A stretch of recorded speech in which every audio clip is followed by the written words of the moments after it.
It's senior day in Statesboro, Georgia. One final chance for the Eagles to get a home win in 2017. Meantime, after last week's upset of Arkansas State, South Alabama's bowl hopes are still very much alive as we welcome you to Paulson Stadium for Sun Belt Conference football today. It's the 4-6 South Alabama Jaguars taking on the 0-9 Georgia Southern Eagles. A look at the conference standings.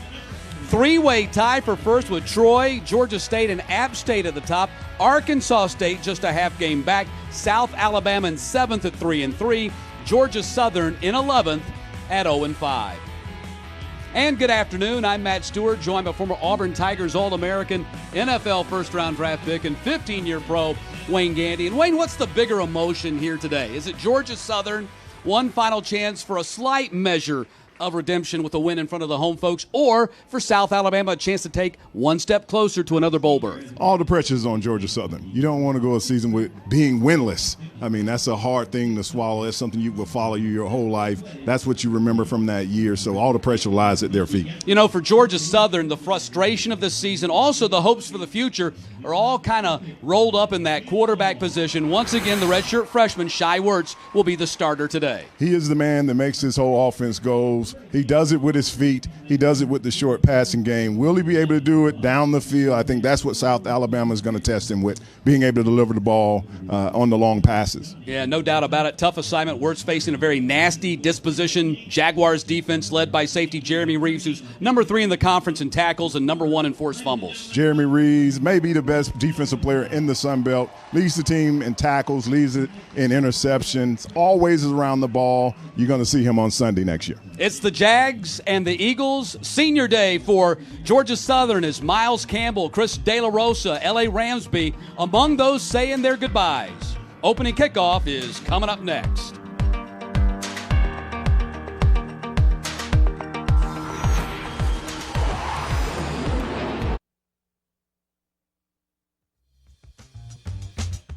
Back in Statesboro, Georgia, Paulson Stadium, final home game of the year for the Georgia Southern Eagles, and we are just about set to kick off.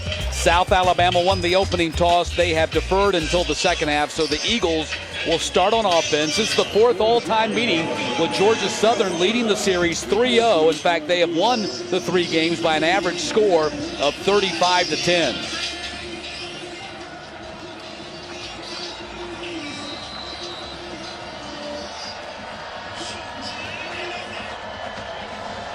And Gavin Patterson will kick things off for the Jaguars. Miles Campbell, one of the 8 seniors in uniform for the Eagles today, takes the opening kickoff.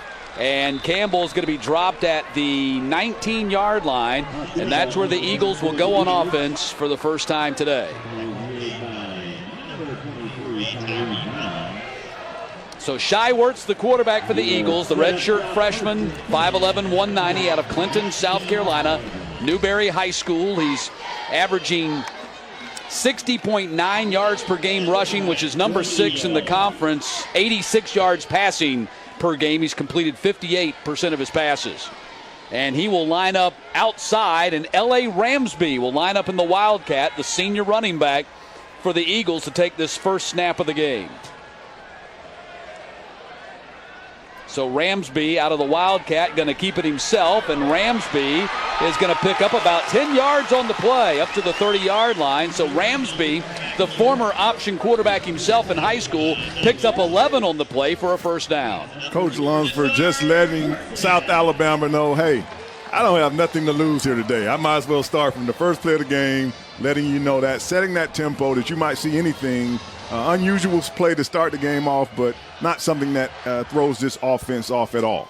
And so now DeMarcus Godfrey and Miles Campbell, 2 of the seniors on this team, line up as backs behind Werts. Werts is going to keep rather than pitch, and Werts picks up about 6 yards on that play up to the 36-yard line. So a couple of wrinkles right here on the first 2 plays, Wayne. Yeah, I think that's the thing when you, South Alabama, you're trying to get into a bowl. You have to come in here and understand that, yes, they're 0-9. And, yes, you're going to have to beat them into feeling that 0-9. They're going to come out with all the wrinkles today. DeMarcus Godfrey gets the handoff, and Godfrey is close to a first down at the 39.5-yard line. Zach Beffert making the tackle for the Jaguars, but Godfrey, a fifth-year senior out of East Coweta High School in the Atlanta area, that's just his 6th carry of the season. And as you said earlier, Matt, this team had a lot of success against South Alabama last year, running for over 300 yards, so they know how to get the job done. And Wesley Fields gets his first carry of the ball game, and Fields is up to the 44-yard line, and that'll be a first down as Daryl Sanji, the linebacker, made the stop. But a couple of first downs here for the Eagles to begin this game, and they only average 16 first downs per game, which is 12th in the conference. And they're already getting Fields and Ransby into the game. Two backs that really haven't met their potential. Years before this, they've played great. This year, not so well. Good to see them already in the mix. Keeper by Wirtz, and Wirtz is going to go down at the line of scrimmage. Nothing doing right there as Jimmy Gibson, the senior defensive end, made the stop for the Jaguars. You got to have that kind of discipline when you take on an option team. Right there, not chasing ghosts, staying with your man, making the play when it's there. That's the biggest thing in stopping the option, reading the play, and making the tackle when it's your turn. Jags are 4th in the conference in scoring defense and 5th in the conference in total defense. Wirtz going to roll out to his right now and throw on the run, and incomplete at the 42-yard line. Broken up out there by Tobias Moss. Mark Mashad was the intended target, and now it's going to be 3rd down. Good discipline so far by South Alabama. When you look at this Georgia Southern offense, most of its big plays come from broken plays like that. And in that means that once Wirtz get out, you can't panic and just leave your man right there. Tobias Moss staying, knocking the ball away. Eagles are averaging 295 yards of total offense per game.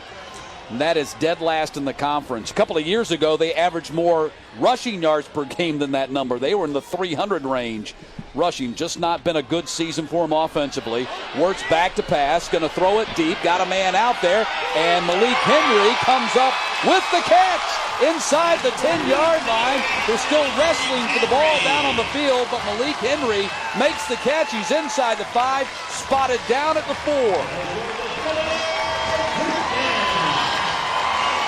How about that way? Shy Wirtz on the move. His best throws come on the move, taking the hit. Kind of losing the ball there at first is Malik Henry, but able to find it in the sun to make the big catch. And then L.A. Bransby with the carry inside the 4-yard line and down to the 1.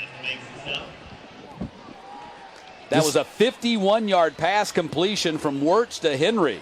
And this is the tempo that Georgia Southern likes to go. After any play, they like to get to the ball and get the next one in. Ramsby going to carry it in for the touchdown, or did he? Still no sign. Now they raise the hands. Touchdown, L.A. Ramsby, and the Georgia Southern Eagles have taken the early lead.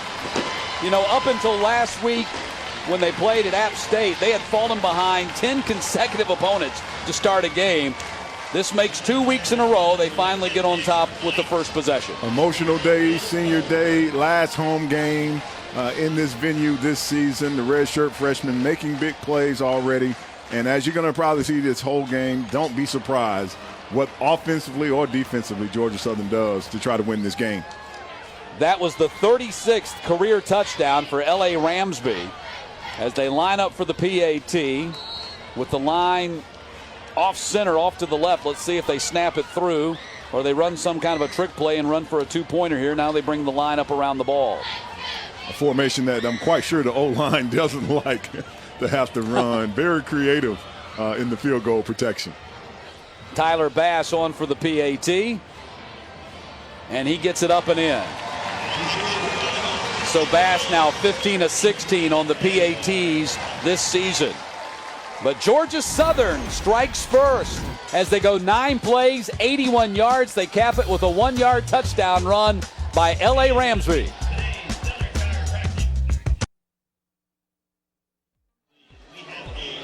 Opening 3.5 minutes, and Georgia Southern with a 7-0 lead on South Alabama. You know, Coach Chad Lunsford, the interim coach, told us he felt like his team was in a pretty good place mentally coming into this ball game. He thought after 2 very competitive rivalry games against Georgia State and then against App State, he was a little bit concerned about their mental frame of mind. But he said, hey, they showed up on Monday and they were doing fine. He felt like they were in a pretty good position to go into this final home game. Because the one thing, a lot of these players, they've had success in their career. So it's not like they've been here 3-4 years and not have been winning. So you can bounce back. Right now, just not making the plays, just not executing enough. That's what's kind of faltered, along with the turnovers. But trust me, they're going to give a great effort today to win this game.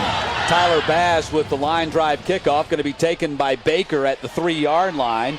Kawan Baker up to the 24 and no more. Dexter Carter making the tackle for Georgia Southern, and that's where the Jaguars will go on offense for the first time today. But looking back, the big 51-yard pass from Shai Werts to Malik Henry set up that 2-yard touchdown run by Ramsby. And you can see that he had to turn over his other shoulder to find the ball. Beautiful concentration to make that play. And then just read option right up the middle. L.A. Ramsey, the senior, scoring, I'm quite sure, a touchdown ball that he's going to have in his trophy case. So now the Jags on offense for the first time today, coming off that upset win against Arkansas State last Saturday night. And Cole Garvin, a career night passing the ball, starts at quarterback again for the Jags today, bounces off the hands of his A-back, Sam Harris, and that's incomplete. Second down coming up. Garvin, playing in his home state. He's from Noonan, Georgia, played at Sandy Creek High School there. Actually started his career at Marshall. He was offered by South Alabama coming out of Sandy Creek, signed with Marshall, ended up back at South Alabama after things didn't work out with the Thundering Herd. Had 343 yards passing and a couple of touchdowns in that win last week against the Red Wolves. Handoff goes to Trey Mentor, and Mentor going to be dropped by Sean Freeman, the nickelback. Loss of yardage on that play, and it's going to be third down. And that's how you make the play as Freeman. When they roll you up in that kind of coverage as a safety, you have to get in the box and mix it up. The run is driven right towards Freeman, and he makes the tackle. Big play by him. You see Garvin's numbers on the season, just under 187 yards passing per game, 6 touchdowns and 5 interceptions. He's completed 55% of his passes. It's third down now for the Jags downfield, and off the hands of their intended target, Sam Harris again at the 44-yard line, and it's going to be a punting situation, a 3-and-out for the Jags. Nice coverage there, good pressure, trying to push the pocket. It's big Darius Sapp in the middle. This offense showed last week it can throw the ball. It's going to have to protect. It is going to have to get a lot of pressure on the quarterback. Joey Jones in his 9th season, only head coach the Jags have ever had, 52-48 his record. Corliss Waitman, one of the best punters in the Sun Belt, booms it away. Miles Campbell calls fair catch and makes it at the 30-yard line, and that's where the Eagles will go on offense for a second time. Georgia Southern with the early lead here on Senior Day at home in Statesboro.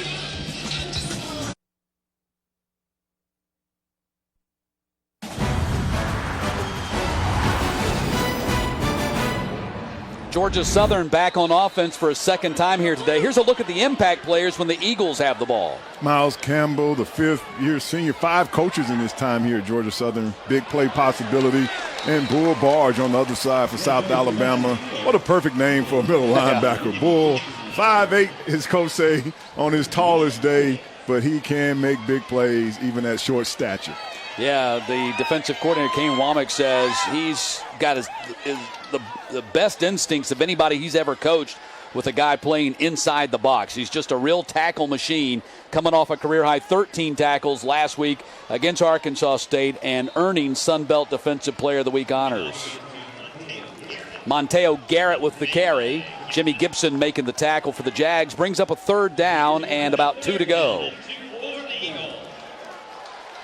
Eagles just 30% on their third downs this season, but that number has actually gone up as the season has gone on. Fields is not going to get the first down right there, however, as he gets stopped after just a 1-yard gain, and it's going to bring up 4th down and 1 at the 40-yard line. Reeves and Barge in there making them play, the top 2 tacklers for this defense.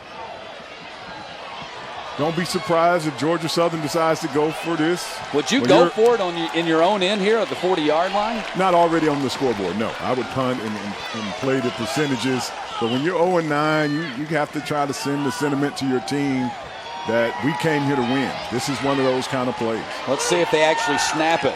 They do. Wirtz going to run option here and pick up the first down. Shai Wirtz out to the 50-yard line as Wirtz picks up 10 yards on 4th down and 1.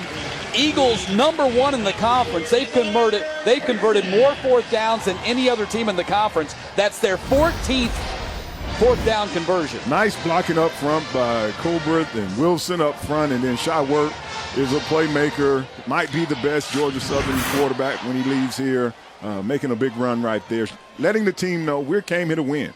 We're pulling out all the stops today.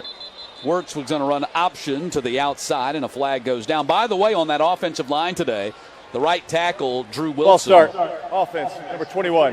5-yard penalty.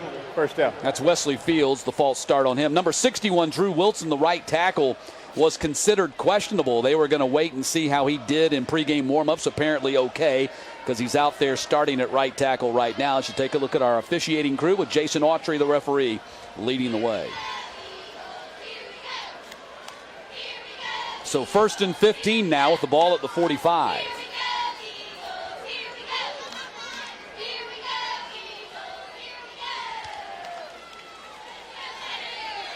Wirtz going to fire out of the gun, incomplete.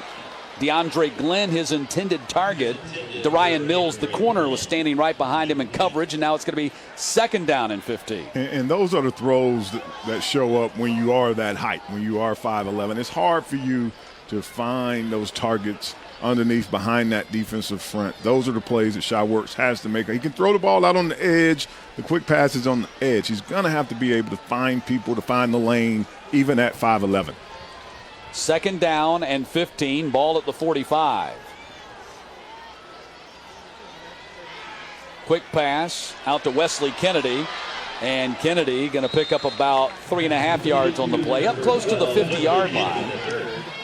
And Kennedy's one of the guys that Coach Chad Lunsford said they needed to get the ball in space. Montero Garrett, Miles Campbell, Wesley Kennedy, some of these playmakers get the ball in space to those guys, and that's why you're going to see a lot more of the quick passing game. Because these guys are good in space. They have the speed to make people miss, and that's what your best part of this team is you have the athletes. Right now, the game plans aren't consistently being effective, but you do have the athletes that can make up with that with their playmaking ability. 3rd down and 11. Wirtz has a pocket, stands in there, intercepted at the 50-yard line and then dropped.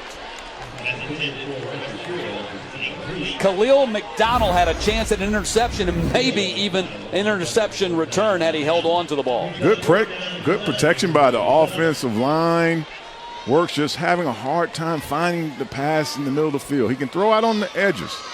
But he's a redshirt freshman. It's something that he's going to learn to do, be able to make those kind of passes. The pass is there. The receiver is open. He has to deliver the ball. And here's Matt Flynn on the punt. McDonald missed a chance at a pick right there for this South Alabama defense. It's got 19 takeaways already this season. South Alabama +7, the #1 turnover margin in the conference. Sam Harris standing deep for the Jaguars. Going to come up to get this one at the 22-yard line, making a fair catch. And that's where the Jaguars will go on offense for the 2nd time today, down a touchdown here at Paulson Stadium.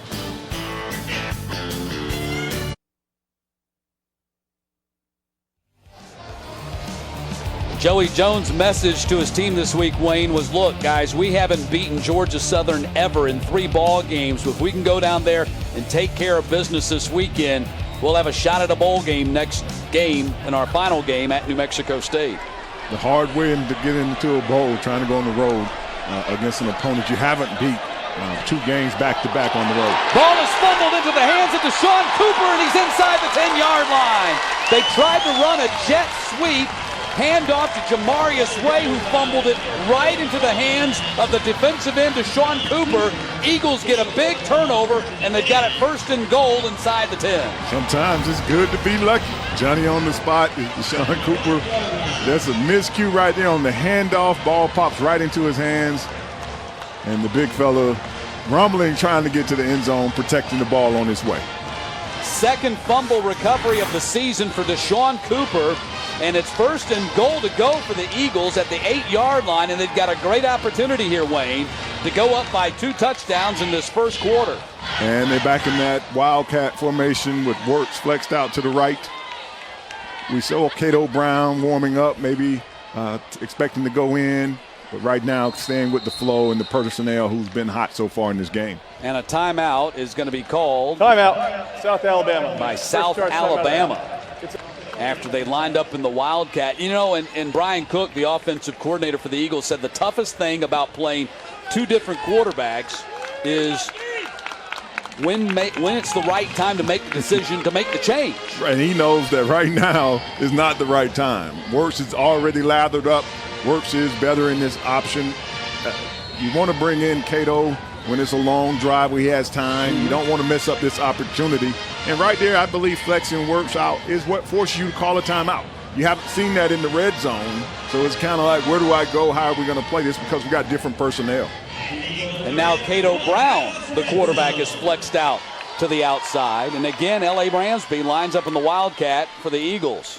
Ramsby going to keep it and follow his blockers. And Ramsby kicks to the outside and still on his feet. Cuts to the defense. And he scores! What a run by L.A. Ramsby as the Eagles go up 13-0. How did they never get him on the ground, Wayne? L.A. Sanders. Was that Barry Sanders right there? L.A. Ramsey literally making a play out of nothing. I didn't see any of the holes he decided to go into. What a run by him. We know that he has that ability. The redshirt senior here trying to make sure that he doesn't leave this place without having a win on the record. What a big run in that Wildcat. And once again, Matt, as you said, we saw Cato Brown come into the game and flex out. Sean Brown got injured on the play, so they help him off the field. But a 13-0 lead for the Eagles after an 8-yard touchdown run by L.A. Ramsby, who I thought was stopped. I thought he was down, and he comes bouncing out of the pile and then weave through the defense for an 8-yard touchdown. It was an 8-yard touchdown. He ran about 30 yards to get it. And what's so irresponsible about it as a running back, you never run backwards to try to run forward. On that play, trusting his instincts and his speed and able to find a little crease to get through. So 2 touchdowns already today for L.A. Ramsby, number 36 and 37 of his career. And Matt Flynn on for the PAT. Or Matt Flynn on to hold for Tyler Bass, kicking the PAT, pardon me.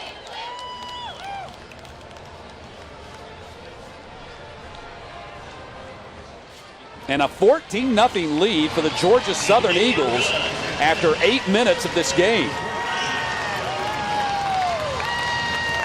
What a great start for Georgia Southern here today. South Alabama helping them out with the big turnover. Nowhere to run up inside. Just deciding I'm going to try to make a play. We're 0-9. Why not? Bounces it to the outside, and then once he turned upfield, basically walked in untouched. Right here, just being knocked back. Still finding a crease, still playing for a second there. South Alabama looked like they might have thought the whistle had blown. And then L.A. Ramsey doing the right thing, going to the sideline for the celebration. And then he spikes his helmet. Waits till he gets to the sideline, then he spikes his helmet. But you saw Riley Cole, the linebacker there. It looked like he was kind of going for the kill shot. And instead of wrapping up, just trying to knock him back. And it looks like there was a penalty on the celebration there, even though he was on the sideline. So they back it up 15 yards for this kickoff. We'll see if that ends up hurting Georgia Southern. How many times have we seen a team score a big touchdown, then get the celebration penalty, and then it turns into a short drive touchdown for the other team? We'll see if the Eagles can avoid that.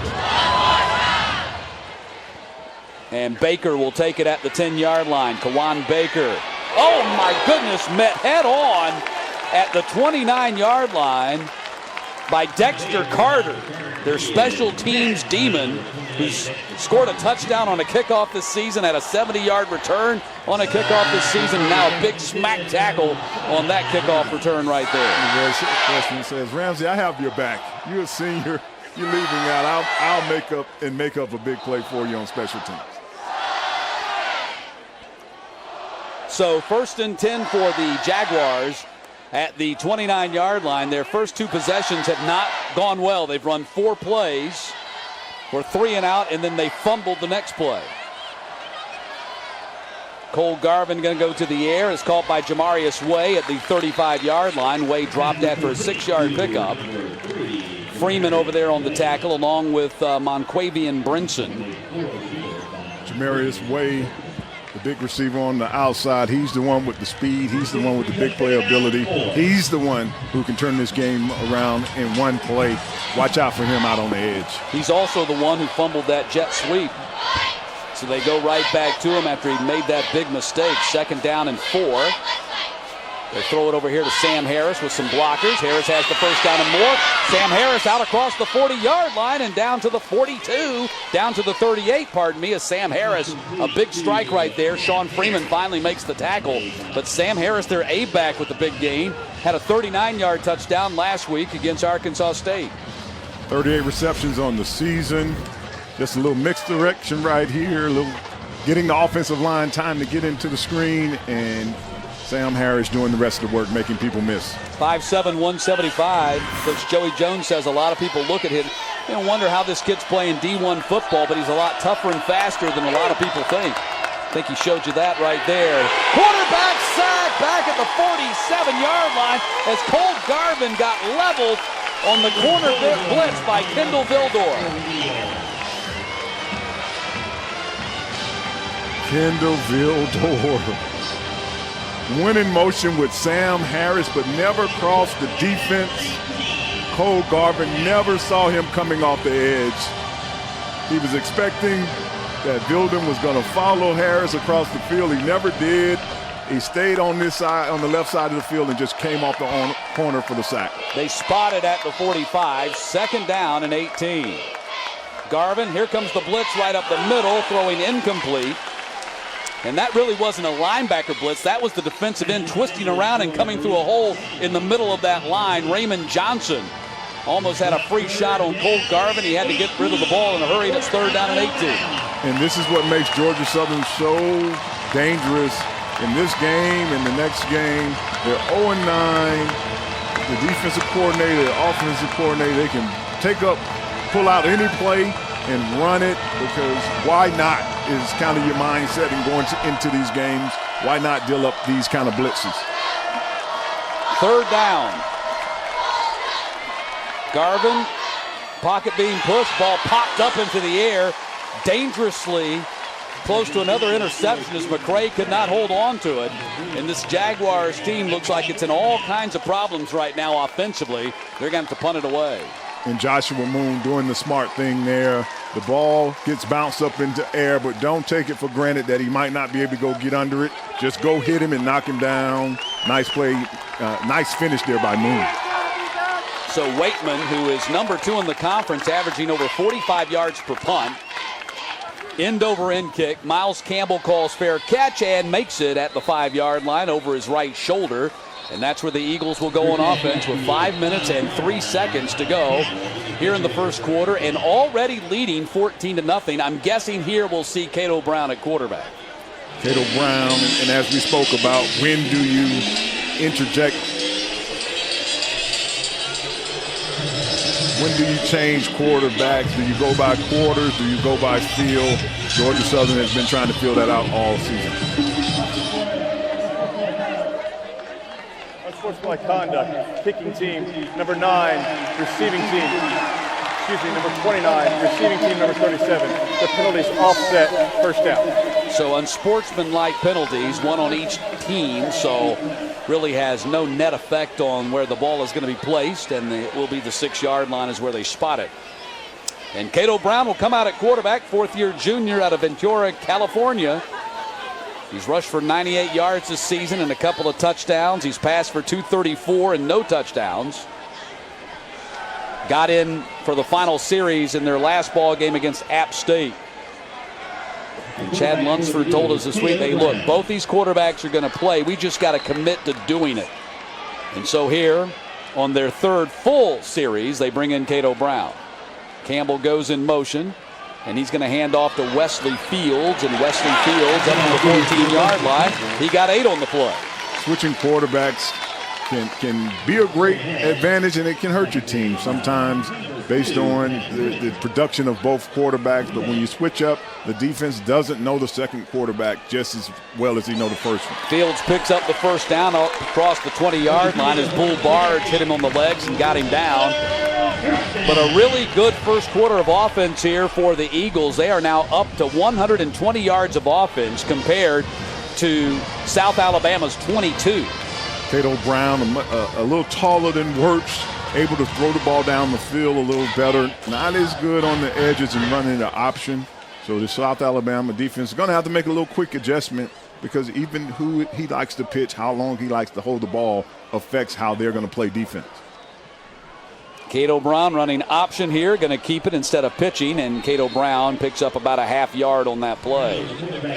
And they feel like Cato Brown really, in the traditional option offense, is probably a better quarterback in that type option offense as compared to Shai Wirtz, who's more adept to the spread option. And he's been in the system longer, which gives him advantage in passing the ball.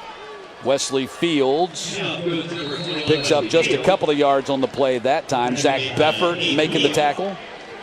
And it'll bring up third down and long. Third down and about 3. And what you see in Georgia Southern so far in this game, in this first quarter, seems like everybody's engaged. You see quality blocking by the tight ends, the offensive line, the running backs are running hard. Everybody seems to be into this challenge of winning a game. Garrett goes in motion. Handoff goes to Ramsby. He's got the first down. Ramsby up to the 34-yard line. I think it's easy to tell, even from our position right here, Wayne, that L.A. Ramsby is playing with a lot of emotion today. Yeah, the senior last game here at Paulson, and you see on the touchdown run, he won't go down, and here on just a simple read option up the middle, coming off of blocks, finishing the run, falling forward. That's how you always want to see your running back. Ramsby now 5 carries for 30 yards. For the season, 394 yards coming in.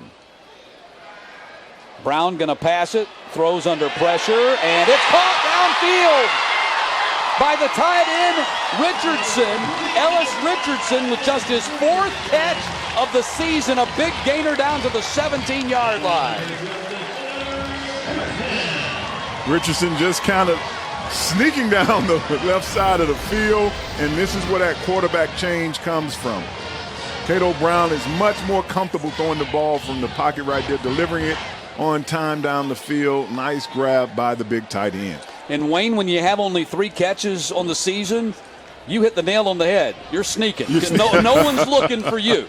No one's looking for you coming off the end and trying to get down the sideline as the Jags have a man down on the field that they're tending to. And this is one of the things that Kane Womack, the defensive coordinator, head coach Joey Jones for the Jaguars said, we're really concerned. They haven't done a whole lot of things right this year, but you're always concerned that this will be the day that they figure everything out and start putting it together. Now, that looks like that's been the case here in the first quarter for the Eagles.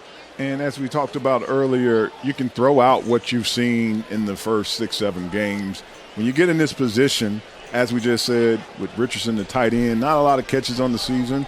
Coach said, hey, you know what, let's try Richardson out in the flat, just trying to find anything that will get the ball down the field.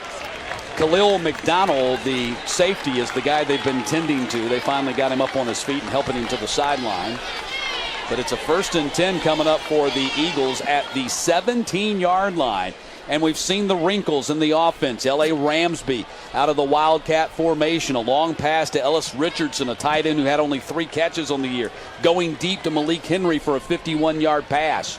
So the Eagles have done some things in the playbook here today that they have not done in weeks prior. And they're averaging 8.2 yards per play right now.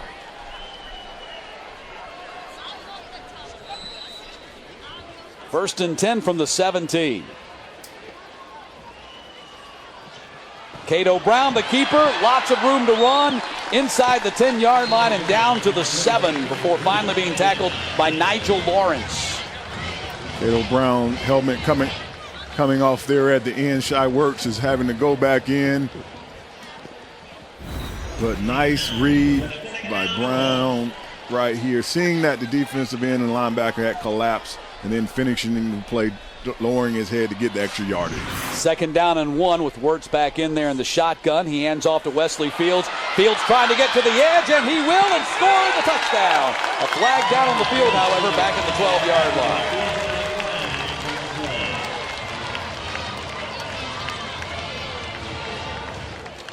Location of the penalty flag would lead you to believe it's going to be against the Eagles. Left tackle Tommy Boyton.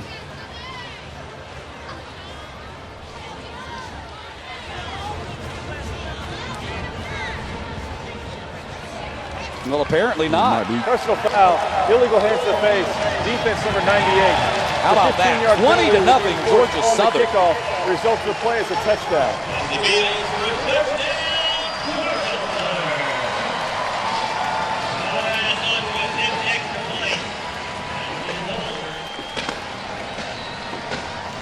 Fields with his 4th rushing touchdown of the season. As they line up for the PAT. 14th career touchdown for Fields. And this Georgia Southern offense clicking today like, well, they haven't seen the entire season. PAT by Tyler Bass, and it's 21-0. Eagles now with 206 yards of offense in the first 13 minutes of this game. Fields and Ransby hurt South Alabama last year. Right here, Fields using his speed, what he's known for, to get out on the edge, sneaking it in. We know about them being a great duo. They haven't produced that all season long. We know they have the talent, and that's what the South Alabama coaches were afraid of, that when they turned on the tape, they saw the talent in Georgia Southern. They just didn't see the victories. No. Well, I tell you what, this has kind of been old school Georgia Southern right here. 206 yards of offense. As you take a look at that offensive line, 103 yards passing, 103 yards rushing. Time of possession, 940 to 320 for South Alabama, and they've run 25 plays to the Jaguars 9. And when you come into these games that South Alabama has, Georgia Southern trying to get a victory, but they're also trying to spoil your bowl hopes, which is even more motivation. Now you're kicking off from the 50 because of the personal foul penalty. In this situation, kicking off from the 50, I'd squib it. I'd pooch it or onside kick it, give myself a chance to get on top of a live ball. Instead, they boot it through the back of the end zone, which, hey, they bring it out to the 25-yard line. But I've never understood that. If you're kicking from the 50 or on the other side of it, or even the 45, and you got a chance to get on top of that ball on the other side of the 50, I'd do it. Not only get on top of it, you could get it in the hands of someone who's not used to running with the ball in that type of situation where you might be able to get a turnover. But all that said, it's been a great first quarter for Georgia Southern as they have a 21-0 lead as they go back out there on defense against a South Alabama team that has really struggled to run the ball, especially since the suspension of their leading rusher, Xavier Johnson.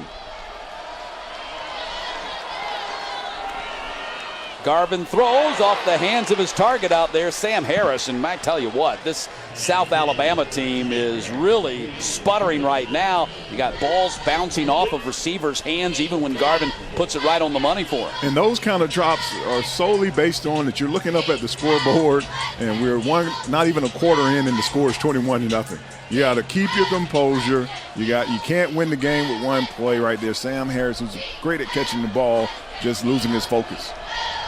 Mentor goes in motion. Here comes a heavy rush on the edge, and the ball off the hands of Jamarius Way, and Monquavian Brinson, who has really developed into one of the top corners in this league, slings him to the ground, and it's going to be 3rd down.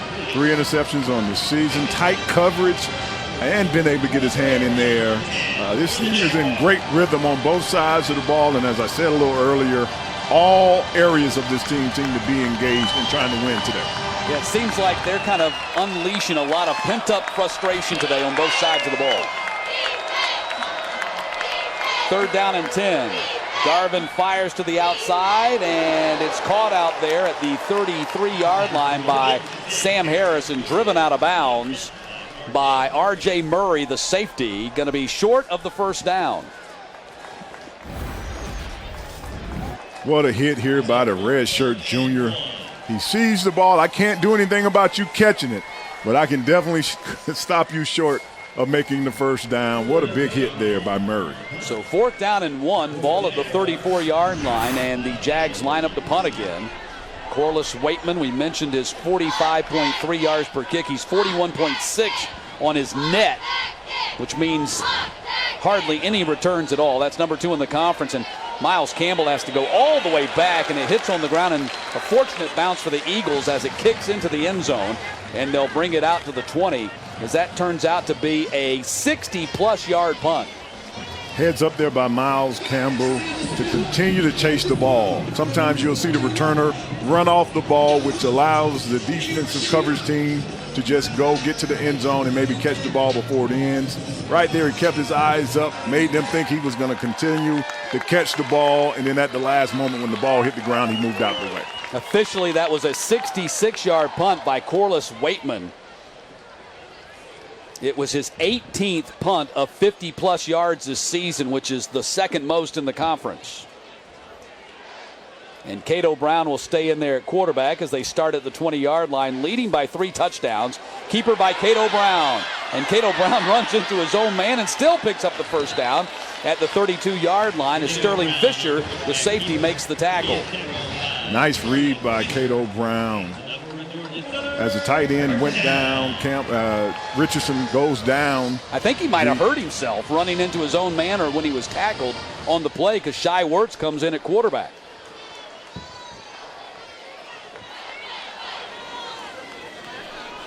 Nothing doing for Ramsby that time. That's the first time that the Jags have been able to blow up a play as Daryl Sanji makes the tackle for a loss back at the 30-yard line. Cato Brown, the read option, coming down, trying to get the extra yards. Runs into his own man right there. Seems to be okay. Right here on the tackle, yeah, maybe getting came down on his shoulder or his arm. I think that's where he's hurt. Either his right shoulder or somewhere along his right arm. We'll try to get a status report on him as we can. 2nd down and 13. Time for Wertz. Now he's scrambling. Middleton had him. A flag goes down. We might have a face mask. And now Wertz improvising in the open field, going to be tackled at the 30-yard line, which was the line of scrimmage. But we might have a face mask right here. As Middleton was going for the sack, might have snagged a piece of that face mask. 15-yard penalty from the previous spot, automatic first down. And that's exactly what it's going to be, a 15-yard mark-off and a first down for the Eagles. You would like to see Shai Wertz, after he got out of the trouble with the face mask, either compose himself and try to throw the ball down the field deep, knowing that he's protected by the penalty, or at least run out of bounds to protect himself and not take that big hit at the end with Cato Brown over on the sideline right now getting checked out. So 1st and 10, ball at the 45-yard line now for the Eagles. 8 seconds to play in the quarter. And Wertz going to keep it and sprint to the outside. And Wertz across the 50, and Wertz picks up another 8.5 yards on the play. Tackled by Malcolm Buggs on the final play of the first quarter. So we played 15 minutes. The Eagles could not have scripted this first quarter any better. 216 yards of offense, 113 of them on the ground. Time of possession up over 10 minutes and a 21-0 lead for Georgia Southern after 1 quarter of play here in Statesboro.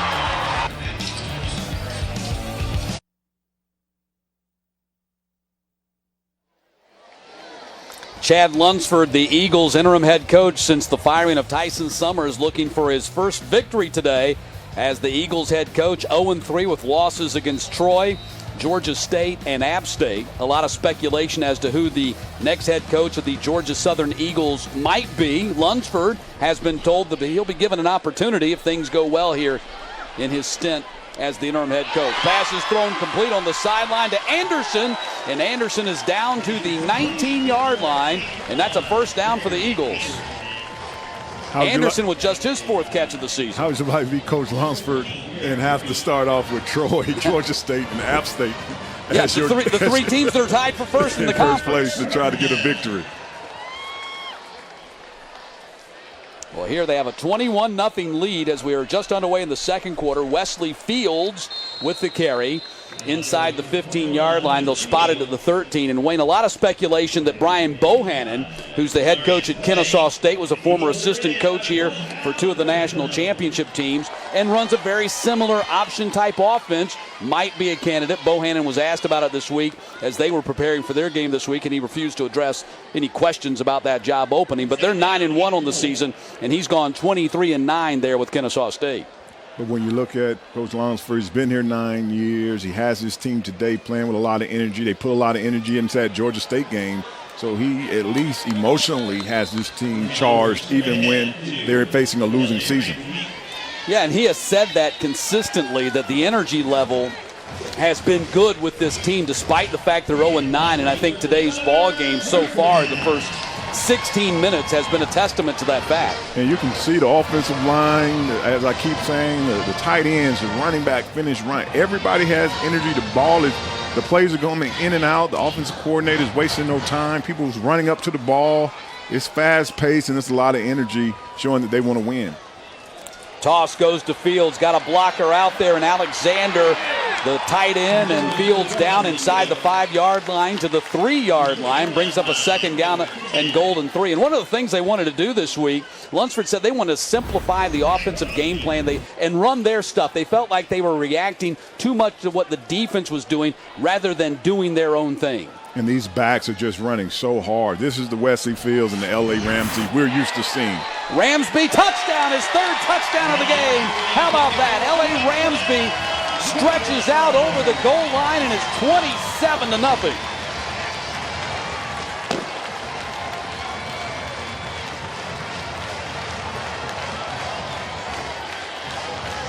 L.A. Ramsby. The red shirt senior, not on my watch. We're going to get a victory in my last home game.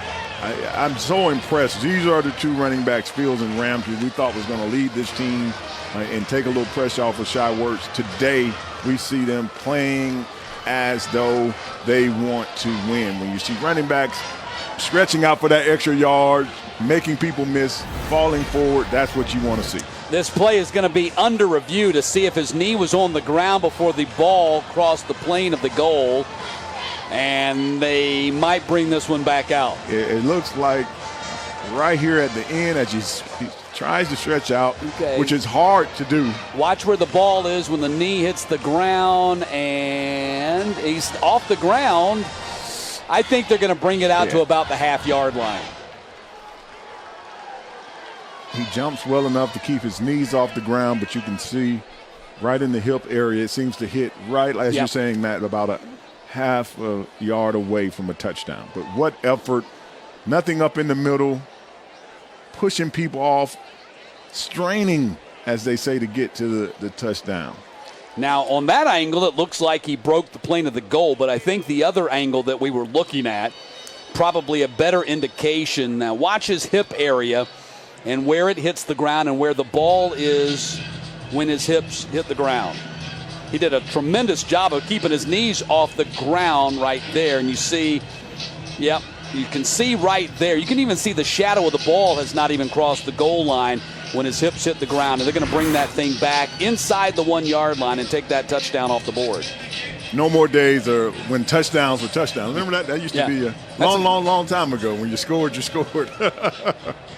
After further review, the ruling is the runner was down 1 foot short of the goal line, 3rd down. So 21-0, at least for the moment, but now it's a 3rd down and 1. So an opportunity right here for South Alabama to get a stop and maybe keep the 7 from going up on the board and make them settle for a field goal. If they did that, if they face a 4th down. If I'm OC Brian Cook, I'm going to turn around and give it back to L.A. Rams. He has that energy, that will, that nobody's going to stop him for a touchdown. Ramsby's in there to try to ram it in. Keeper by Werts, and Ramsby trying to push him in. He dives over and gets the touchdown. Second effort, Shy Werts diving over with his back parallel to the ground, gets it across, and now it is 27-0. A little push in the back there by L.A. Ramsby. Getting close in, Shy Werts finishing off the drive, but what impressive running we've seen in this game so far by Georgia Southern. So Shy Werts with his first rushing touchdown of his career, makes it 27-0.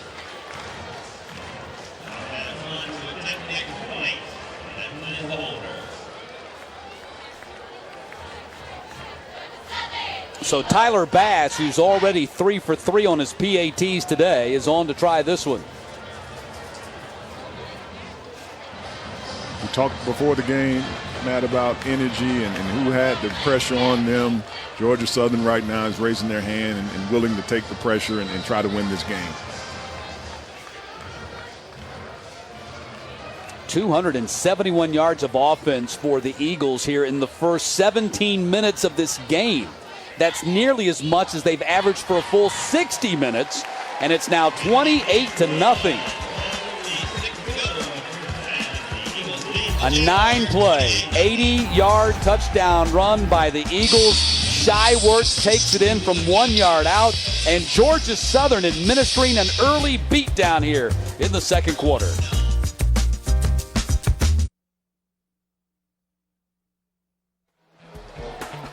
(28-0). Georgia Southern winless on the season, but out to a great start here today after just 17 minutes of play.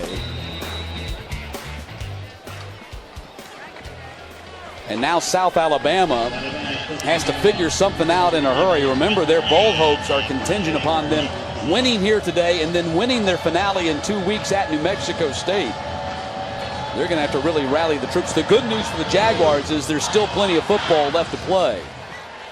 Kickoff from Bass will not be returned, so the Jags will start at the 25-yard line. Coach Jones and his staff knew when they came into Statesboro that they were going to have to face an emotional team, and sometimes you try to, hopefully you can hold up and wait those emotions out. Right now, they're really kind of getting drowned by Georgia Southern. And I think the big key as you take a look at the scoring drive for Georgia Southern, the big key for South Alabama is how demoralized are they, because they know they've got to win this game in order to remain bowl eligible. Now falling behind 28-0 so early. We'll see how that impacts their team. Cole Garvin stays in there at quarterback. A heavy rush and fires. It's broken up again. Vildor right there, and Jamarius Way's face. They can't even complete a pass right now. And Jamarius Way created no separation from Kendall Vilmore right there. Dangerous pass.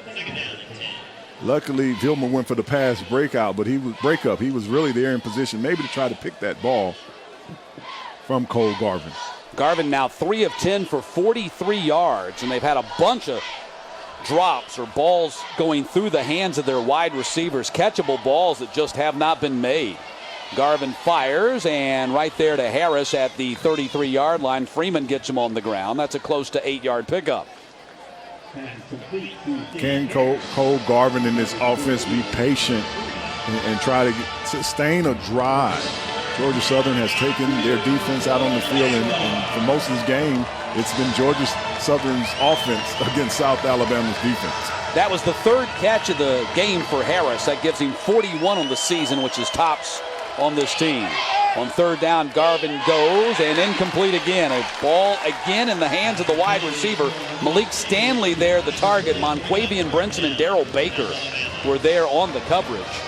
And again, that's a catchable ball there, Wayne. The ball, it is being tightly contested. The corners for the Eagles, Brinson and Vildor, doing a good job, but you got to catch those balls. You got it. It's going to be some tough catches, tough windows. Both of these corners, Vildor and Brinson, are in tight coverage and willing to stick those hands and arms in there to break up the pass. Heavy rush. Waitman gets rid of it. Campbell has it hit on the ground, then takes it on the hop. He called a fair catch, and so he grabs it and stops it at the 24-yard line. Timeout. And that's where the Eagles will go back on offense with a 28-0 lead here on their home turf.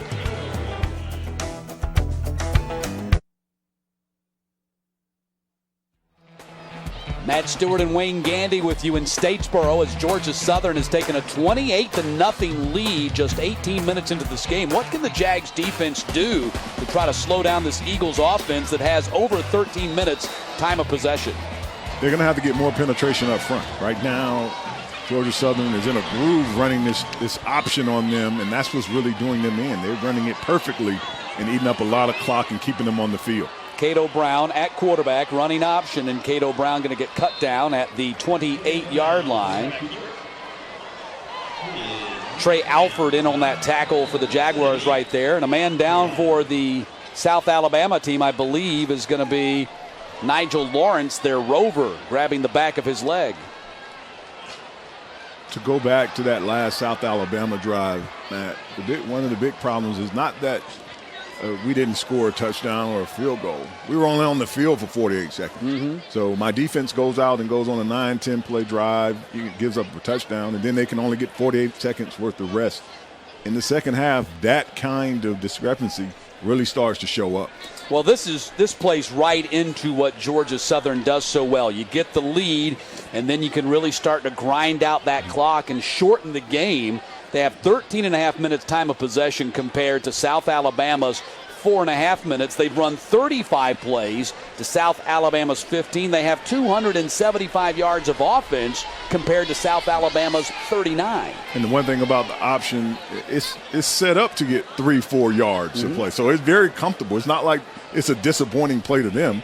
When you can get 3-4 yards, that means they want to go on 3, 8, 12-yard plays to get scoring opportunities. Just like Cato Brown did on that first carry, getting 4 yards brings up 2nd down and 6.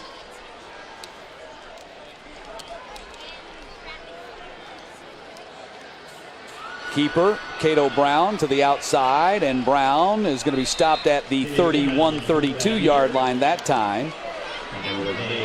Jimmy Gibson making the tackle.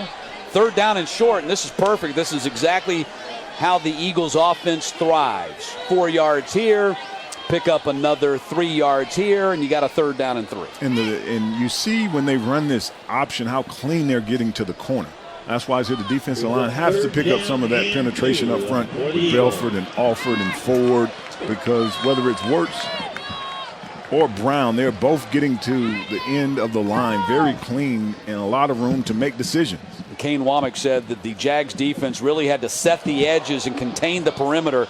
That time they force Cato Brown to cut back in, and they get the big tackle there from Jeffrey Watley and Trey Alford to stop them on 3rd down, brings up 4th down.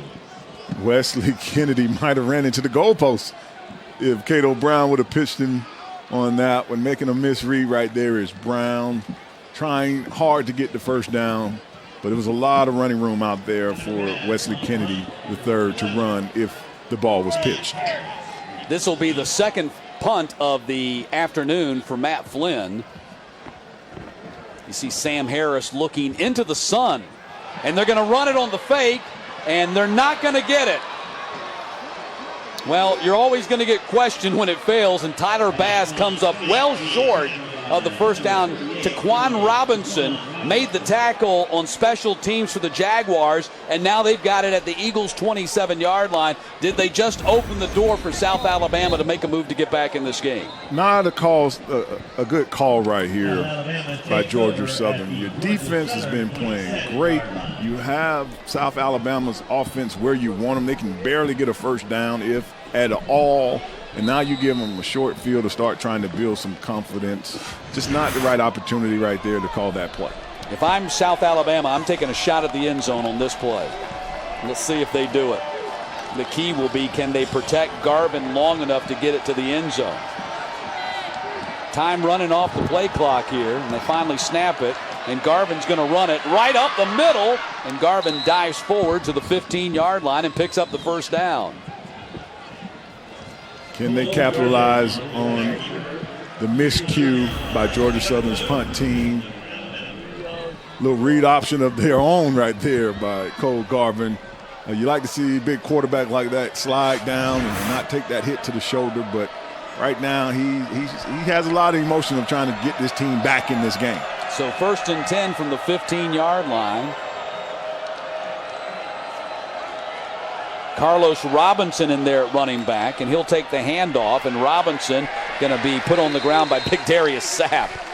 Sapp listed 320 on the roster, and Coach Zoe Constantini, the D coordinator, says, look, he's at least 355, 360, and I believe him. Not a man you want to walk around a corner and bump into in the wrong way. A lot of man in a short amount of space. trying to get himself in some shape. Kind of wears down as the game goes down, out throughout the game, but big play right there by Sapp. One of the 8 seniors in the lineup today. They go for the end zone, a jump ball out there, and incomplete. It's broken up. Malik Stanley was the target, and again, Monquavian Brinson on the coverage. I really like what I see out of Monquavian Brinson, the sophomore at Atlanta Mays High School. He's really become a fine defender. He's number 2 in the conference, tied with Jeremy Reeves with 11 passes defense this season.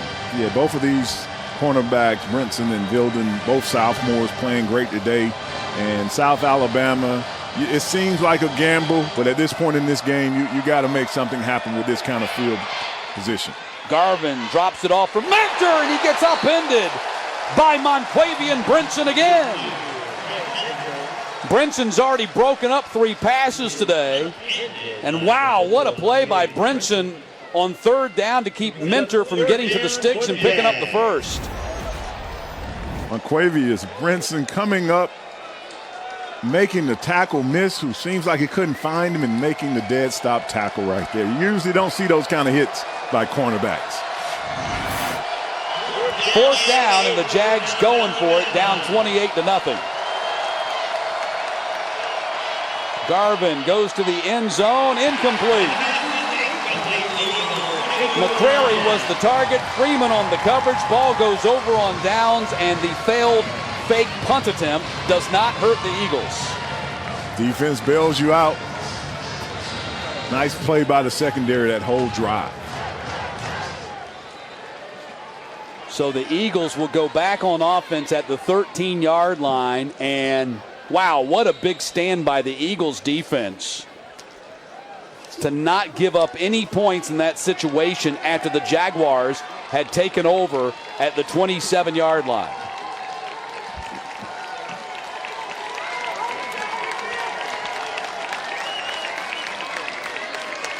You see the time of possession, over 15 minutes for the Eagles in this game. Monteo Garrett, Chasen Milner hit him first, and Garrett picked up a couple of yards on the play. Malcolm Buggs, who's been nicked up a little bit already today, going to come off the field. Shywart's read option up the middle. You have to keep the defense honest. I had a lot of success out on the edge, but you have to let the ball go up the middle sometimes to hold that middle linebacker in bull bulge. Garrett and Fields are the running backs right now for Shai Werts. Keeper by Werts has an option to pitch and doesn't. Stays on his feet after taking a glancing blow, and then finally run down from behind by Reeves at the 26-yard line, but that'll pick up the first down. That's the first time we've called Reeves' name today, which is a bad sign for the Jaguars. Shai Werts right here, just determined to get to the edge. Disciplined defense by South Alabama. Everybody's there, just can't make the tackle. And there's Mr. Reliable coming out of nowhere, Jeremy Reeves, to get Shai Werts down. First down and 10, ball at the 26. I tell you what, if the Eagles get one of their patented drives cranked up here, the Jags might not touch the ball again in this half. Werts going to keep it across the 30-35 and up to the 40-yard line. And that was a nice tackle right there by DJ Daniels. Perhaps save a touchdown, because if he doesn't get there, Werts might get to the end zone. Touchdown saving tackle by Daniels right there. Werts, we do know he has great speed for a quarterback out on the edge. And right here, he's about to go start running, and out of nowhere, Daniels come in. One man to beat right there was Werts. Wesley Fields, Sanji in on that tackle that time, along with Riley Cole. And a pickup of just a couple of yards right there, but the clock down to less than 6.5 minutes to play in the half. And this is exactly what the Eagles do. When they get a lead, it's almost like four corners, the old four corners in basketball. They hold the ball. They don't let you get it back. Defense coordinator for South Alabama, Kenny Womack, talked about playing physical. But when you're on the field a long time against an option offense, it's draining on the body. Long toss goes to Fields, and Fields up to the 48-yard line. Zach Beffert in on that tackle, and it's going to bring up third down. And this is just how Georgia Southern wants to run it. In today's offenses, 4 from 5 yard plays seems to be ghost. But this offense is centered around converting in the option 3rd and 4. Shy Werts is at his best out on the edge. Let's see what him and L.A. Ramsey can pull off. Ball at the 48-yard line. Behind you, excuse me. Ramsby, this time he gets tackled for a loss. Riley Cole dropped him for a tackle for loss, and it's 4th down. And the Eagles are going to have to punt it away. But this is a good situation for them. They were able to move it about 35, 36 yards. Now they can punt them deep and flip the field and make the Jags have to go 80-plus. And unlike South Alabama, able to give their defense a little rest. Big stop right there, stopping South Alabama from getting into the end zone, and then able to take the ball and give them 6, 8 plays off to put them in a great position for punting. Again, Sam Harris having to look into the sun. He averages just under 7 yards per punt return. Flynn averages just over 40 yards per kick. This is a high booming kick that's going to sail into the end zone for a touchback, and so the Jaguars will have it at the 20-yard line when we get back. 4 minutes and 38 seconds to play in the half. We'll see if the Jags can put something together here before halftime.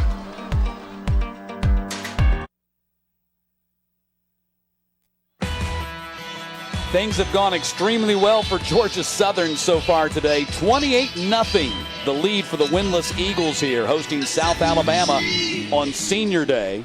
Jags back on offense. They have all of 2 first downs so far in this game, 14 for Georgia Southern.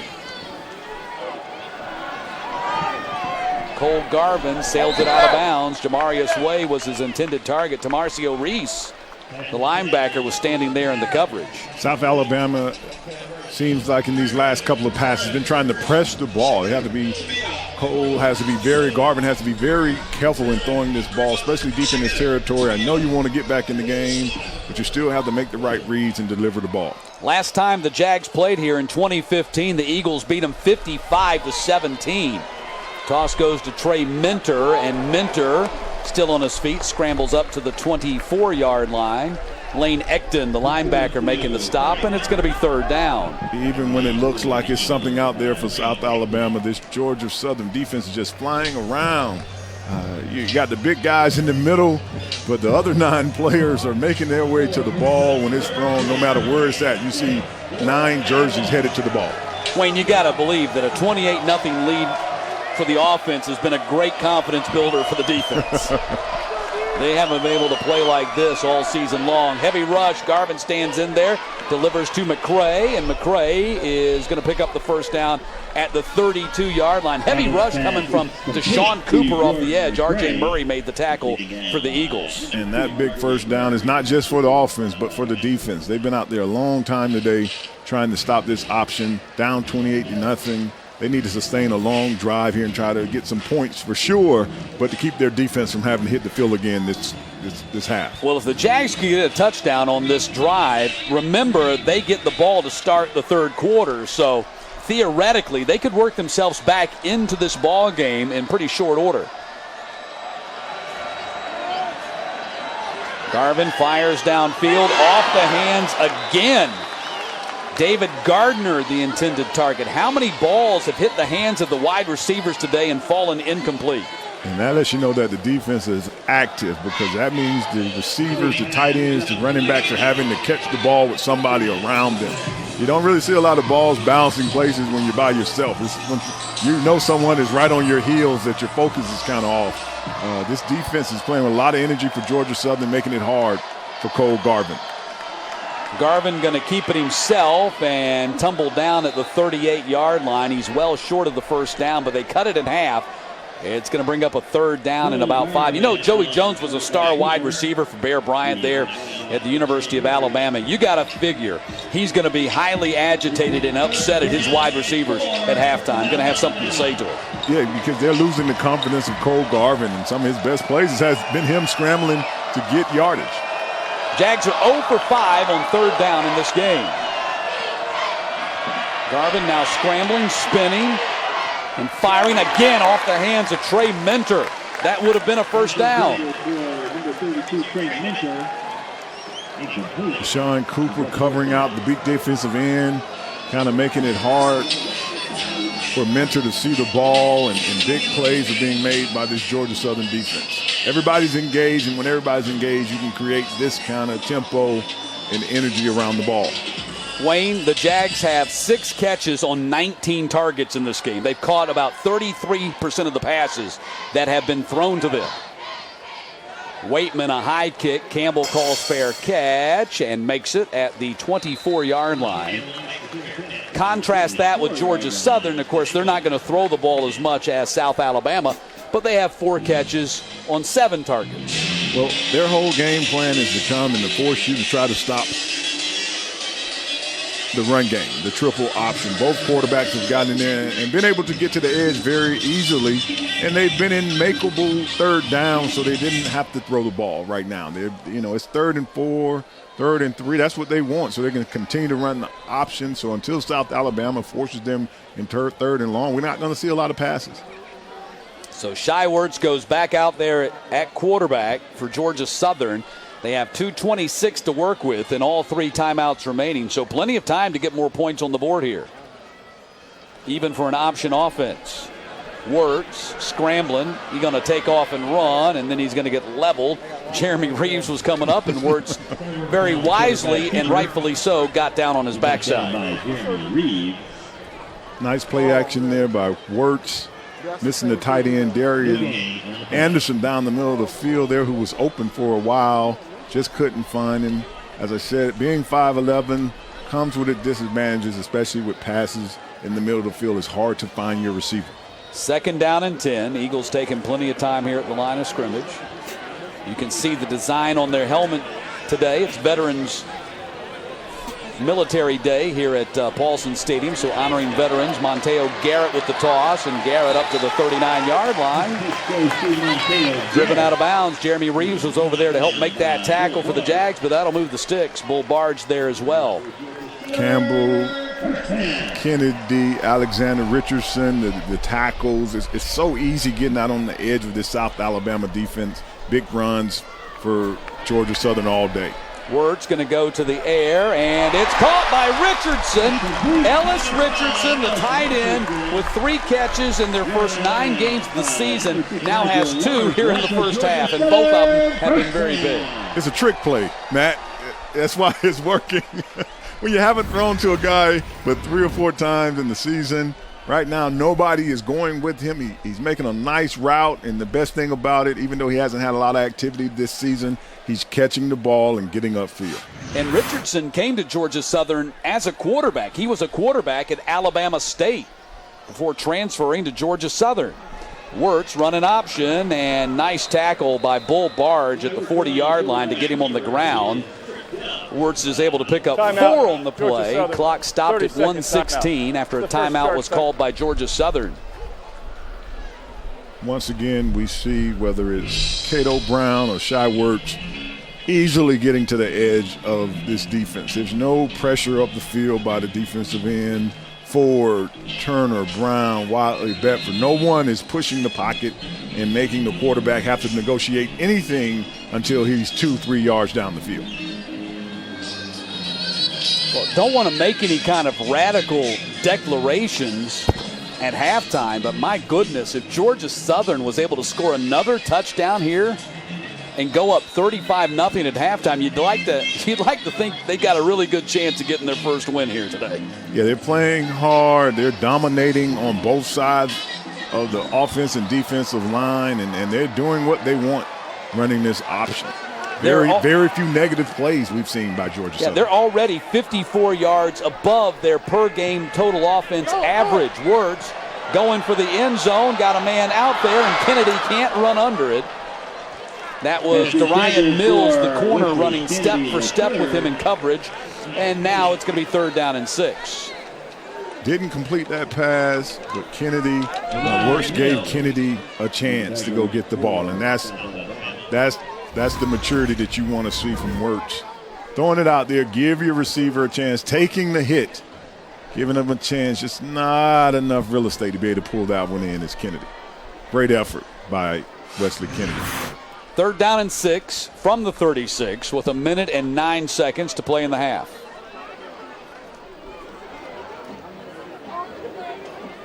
Option run. Wirtz tosses to Fields on the short side. He's out of bounds at the 30-yard line. And he's going to be close. Depends upon the spot here. And I think they're going to go ahead and wave it forward. That's a first down with 1:05 to play in the half. Big pickup right there on the short side option play. Big pickup in the mind to get out of bounds and stop the clock. And the key to this all day long has been how easy they are still getting out on the edge. When the pitch comes, the running back or the quarterback aren't having to negotiate anyone. They're best able to run upfield cleanly. Wirtz has time, dances around, and now takes off and run. And he gets dropped at the 30.5-yard line. Jimmy Gibson there to make that tackle along with Tyree Turner. Georgia Southern. 205 yards of rushing for this Eagles team in the first half. And that's already 14 yards more than they average for an entire game. And on that play right there, you saw Wirtz. Once his first option, Wirtz's second option is not open immediately, he gets his happy feet. He starts looking for places to run, never understanding, maybe one more look and give the receiver enough time to get open. He's going to learn that as his years come by. He's still a redshirt freshman. Got to learn to throw the ball from the pocket, but he's doing a great job running that option. And he can throw the ball out on the edge. It's just sometimes he puts a lot of pressure on the play happening now. Right? And if it doesn't happen now, he starts looking to run. So second down and 11, ball at the 30-yard line. Eagles doing this with the backup at right tackle right now. Parker Williams instead of Drew Wilton in there at that right tackle position. Wirtz going to the air, and it's caught inside the 5 and then dropped. Malik Henry was sitting there waiting on it. And then it got busted up by the corner, Tobias Moss. Nice throw there by Wirtz to give Henry a chance. Just not coming down with the ball.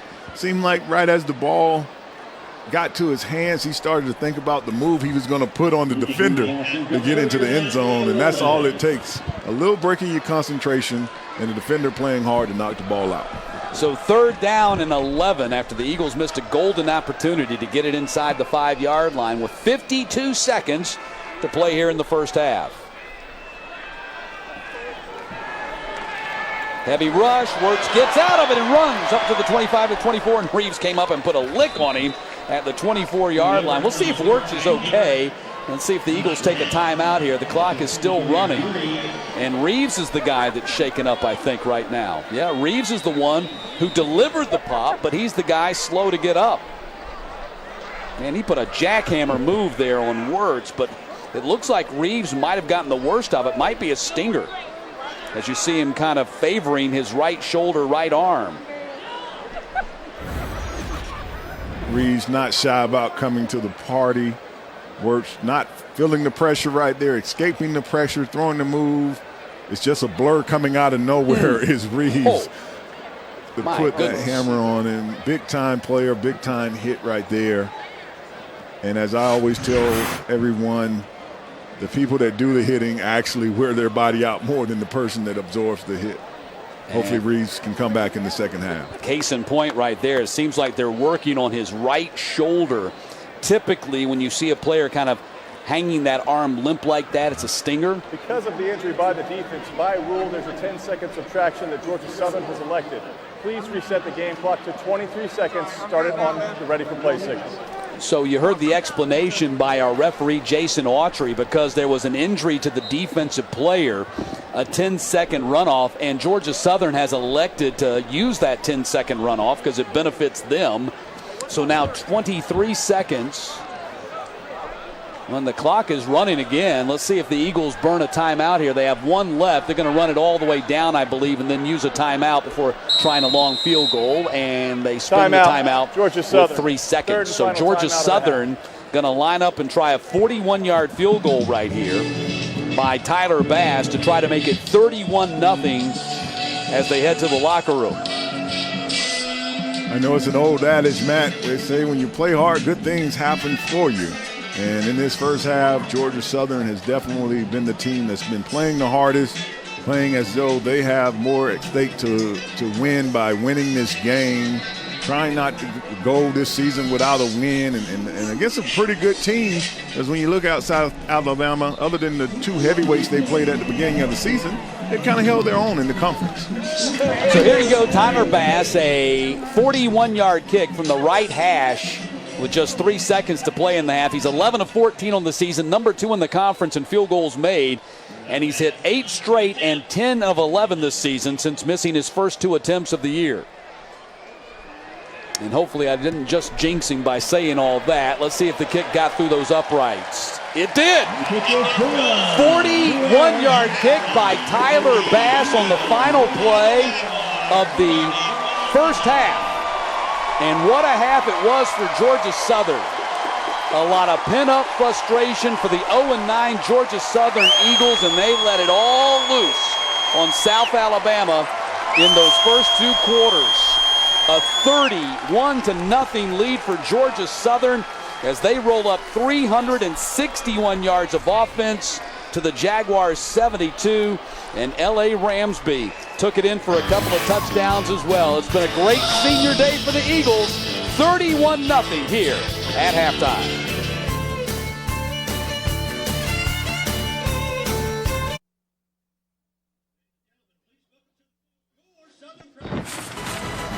Welcome to the Capital One Halftime Report. And welcome back to Statesboro. We're at halftime here at Paulson Stadium, and Georgia Southern with a big 31-0 lead on South Alabama. Stick around when we come back. Eagles women's basketball coach Kip Drown's going to join us here in the booth. That's coming up right after this break as the Capital One halftime show continues from Statesboro in just a moment.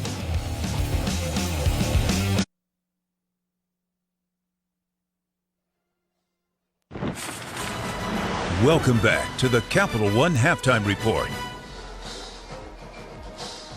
And welcome back to Statesboro. Georgia Southern with a big 31-0 lead on South Alabama here at halftime. It's been a very difficult season for the Eagles, but they've unleashed a lot of pent-up frustration here this afternoon and lead by 4+ touchdowns. We're joined by Eagles women's basketball coach Kip Drown. And Kip, I know you got a big game coming up tomorrow. I'm going to let you tell us about that in just a moment. But first of all, season number 3 for you as the Eagles head coach. What do you know about your team after 3 games? Well, you know, we're a little young still and growing up. Very balanced group. Really like this team. This team's going to be a group, I think, that's just going to continue to get better as the year goes on. I think we're trying to define some roles. I think we're trying to get, 10, 11 kids into some rotations, and that takes a little bit of time. But, we've shown some signs. Inconsistency right now has probably been the thing that we're trying to overcome, and hopefully that we're going to have improved on that going into tomorrow because we're playing a really good basketball team. Yeah, tough assignment tomorrow, and I know you'd like to have a packed Hannard Fieldhouse for that. It's a 2 o'clock tip there at Hannard Fieldhouse for the Alabama Crimson Tide out of the SEC. So that's a big schedule game for you to have them come to your place. Well, it is, it's funny. My assistant, Toby Wagner, came to me 2 years ago and said, hey, Alabama wants to play us or will play us, but they want to know, do you want to get a guarantee and go there for one, or they said, or do you want us to come back? And I said, hey, anytime we can get an SEC or an ACC school to come to Hannah, we want to take advantage of that. So we're excited to have them come in.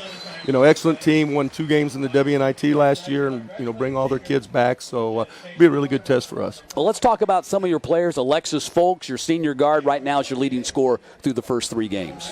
She's really had a good fall. Really has elevated her game. We needed some kids to step up. We lost 2 great scorers from last year in our point guard.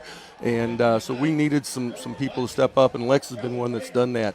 And really happy for her. She's one of those kids that have paid her dues. She started some, but, this is really her first consistent time to really be a starter and to have a role like that. And so you're always happy when you see players, pay their dues and put in the time and the work, and then they get to step up and have some success. And it looks like Sierra Butler, another one of your veterans, is having a fine season so far, close to averaging a double-double. Yeah, she's played the 4 for us our first 2 years here, but this year we put her back into the post, and I think she's just more comfortable there. I think it puts her back where she can rebound a little bit more, and has had a big year for us, and I think she's really taken to it. I think at first there was a little bit of apprehension to move back in there because she'd been out on the outside for a while.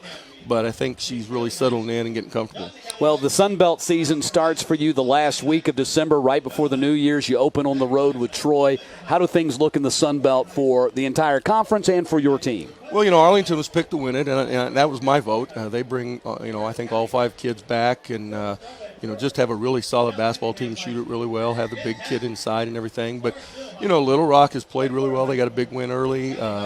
Arkansas State has got a lot of kids back that were young last year, and I thought they kind of peaked as we went into the end of the year and everything. So I think it's very balanced. I think we were picked 10th. We really feel like we're a little better than that, but I understand. I think it's a vote on more what you lost than what you have back or what you are bringing in. And so, for us, it's right now it's just trying to get better every night and trying to prepare for that Sun Belt because it's such an athletic league, such a competitive league. We're really excited about getting going. But right now, we still got about 8 non-conference games we got to get through. Well, Kip, thanks a lot for being with us. That's Best of good. luck this season. And don't forget, Kip Drown's Georgia Southern women's basketball team. Big game tomorrow at Hanner Fieldhouse. That's 2 o'clock Eastern time, the tip time, as they play host to Alabama. It's halftime here in Statesboro. The football team with a 31-0 lead on South Alabama.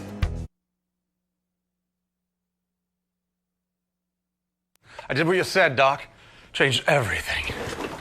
You switched to the Capital One Quicksilver card. And how do you feel? Like a burden's been lifted. Those other cards made you sign up for bonus cash back. Then they changed categories on you every few months. Then you had to keep signing up. You deserve better.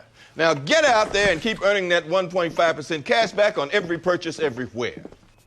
Thanks, Doc. I'm not a doctor. What? Time to go. What's in your wallet? Welcome back to the Capital One Halftime Report. 31-0 Georgia Southern with the lead on South Alabama here at halftime. Let's take a look at this play that may have an impact on your Capital One fan vote this week. I don't see anybody in the SEC that can beat Alabama. Harris having to bounce it. He'll be able to fight through tackles and score. Not have to worry about the name. Don't have to worry about anything else. Alabama physically is going to be a mismatch for just about everybody. Comes pressure. Harris straight ahead. First down and more. And Peters. Alabama just tied the game at 24. I told them I was driving the bus, and the bus was pulling off. And they was going to either get on or get off. And they got on, and we got it done tonight. Hurts over the middle. It's caught inside the 10-yard line. Broken tackle. Devontae Smith. Touchdown, Bama. And don't forget to go to ESPN.com or the SportsCenter Facebook page on Tuesday to give your Capital One fan vote. Georgia Southern with a 31-0 lead here in Statesboro.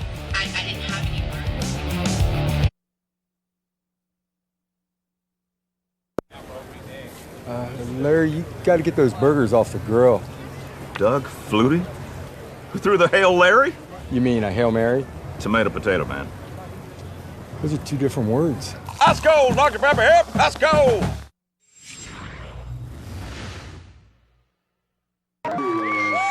And let's take a look at today's campus moment. It's brought to you by Dr. Pepper, and certainly the Georgia Southern fans. It's been a very difficult season for the Eagles at 0-9, but with a 31-0 lead here at halftime, they have had lots to cheer about.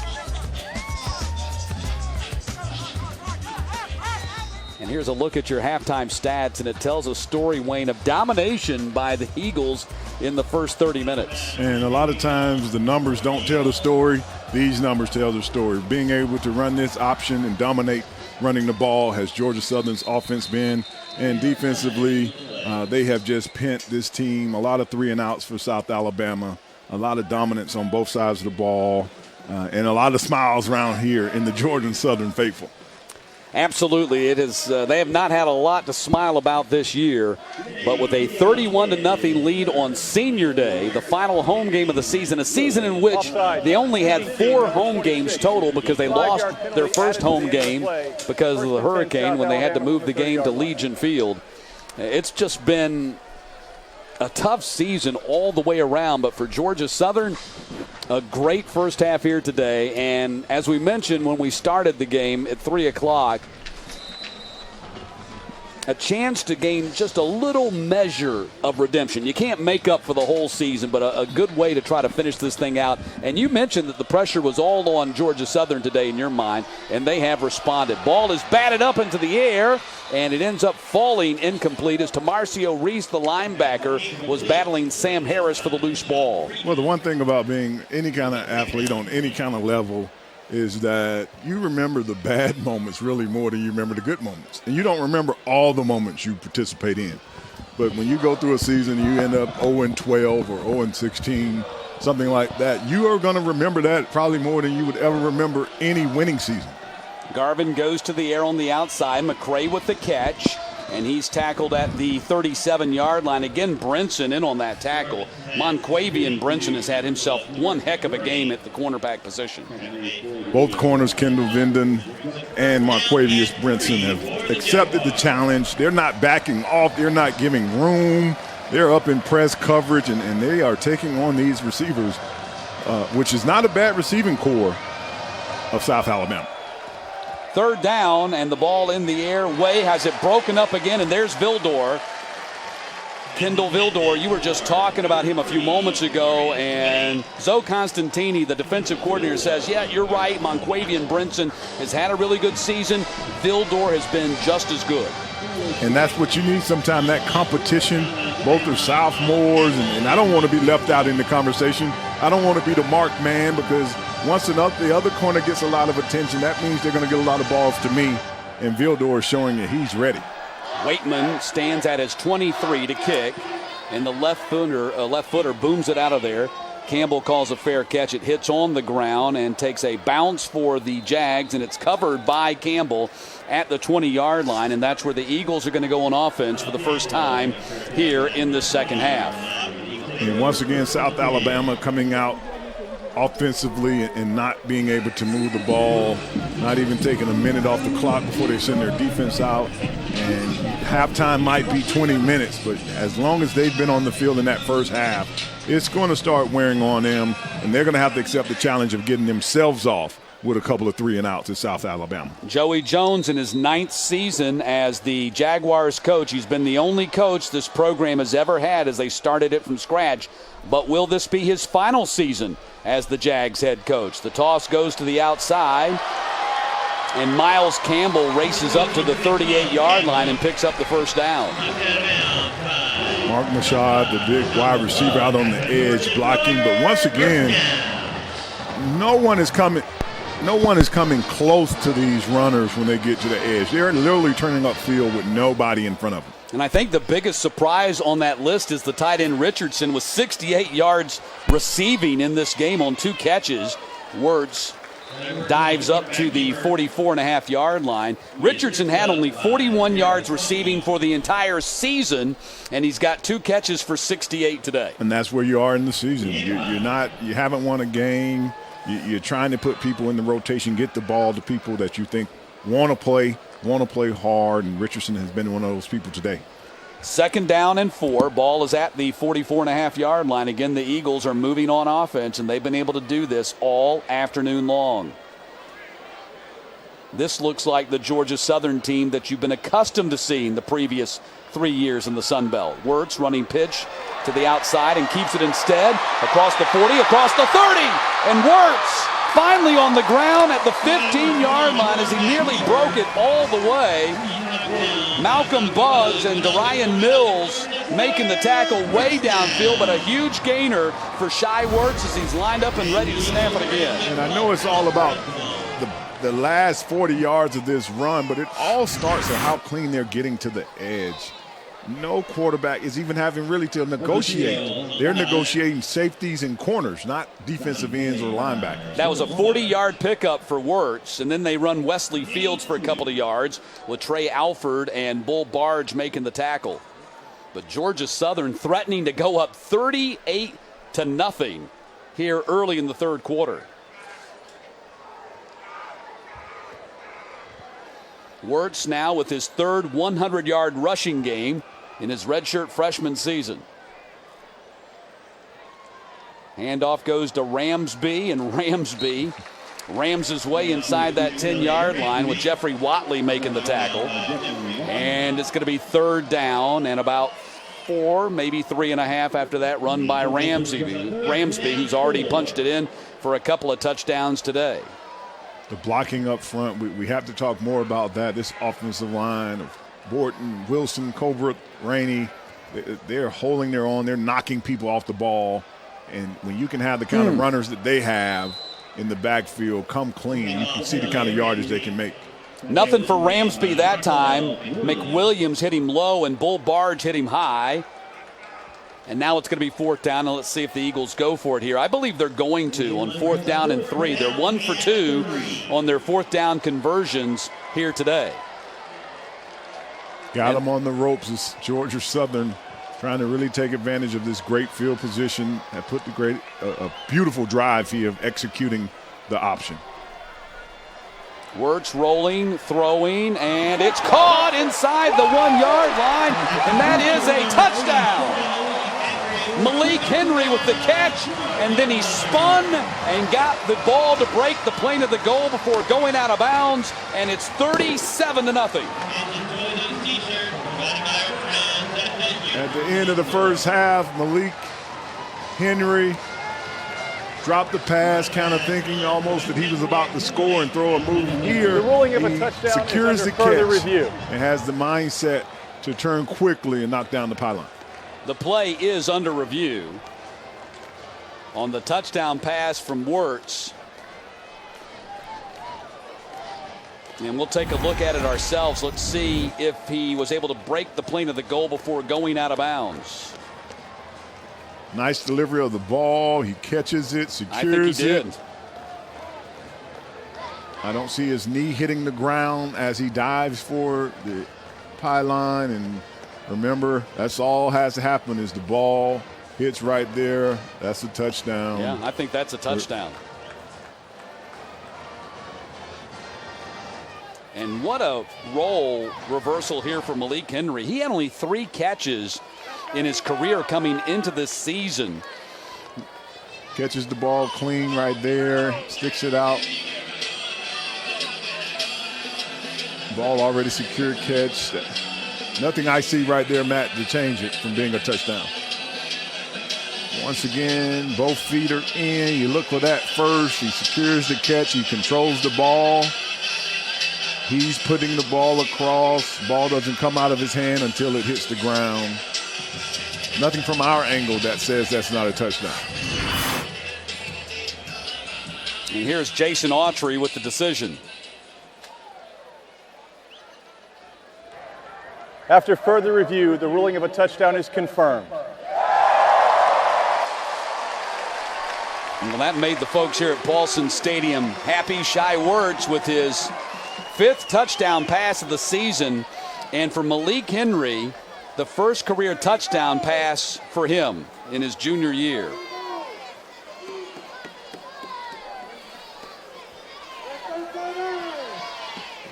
Henry had only 3 catches entering his junior season. He's got 2 here today. He's got 15 over the last 4 games as his role with this team has greatly expanded.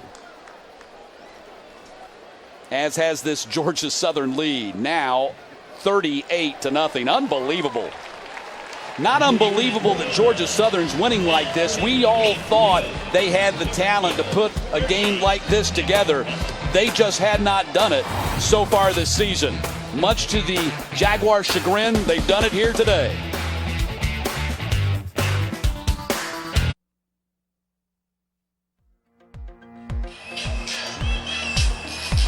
Four minutes into this third quarter, and Georgia Southern has struck again.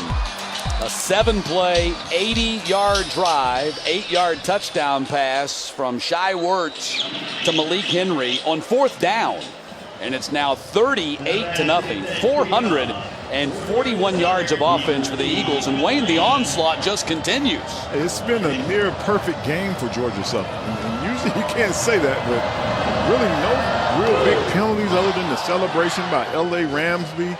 You haven't seen the ball dropped or fumbled. It's just been the execution that Coach Lunsford talked about. They haven't had. They would have it in spurts, but they never had consistent execution. A few moments ago, I mentioned this might be the final season for Joey Jones. He's in the final year of his contract, and his contract has not yet been renewed. His athletic director, Joel Erdman, is on the record as saying that they would review that at the end of the season. You thought after last week's huge upset win over Arkansas State that they would be able to follow that thing up with great momentum and maybe gain a bowl berth, but it appears their bowl hopes will die here today with this beatdown administered by Georgia Southern. Handoff goes to Trey Minter, and Minter gains just a couple of yards on the play. De La Rosa and Reese were the first guys to hit him. And South Alabama has to take almost a 0-0 score of a game until they get on the board. They need to come out in this drive and just execute a drive that puts points on the board. No more 3 and out, no more negative plays, just a drive to start getting any kind of feel good and also give their defense some type of a break. 2nd down and 7. Play action. Garvin loads up and wants to fire deep, delivers downfield, and it's incomplete. And a flag is out. Malik Stanley was the target. And we're going to have flags on both ends of the field. I believe we may have a roughing the passer on top of a pass interference.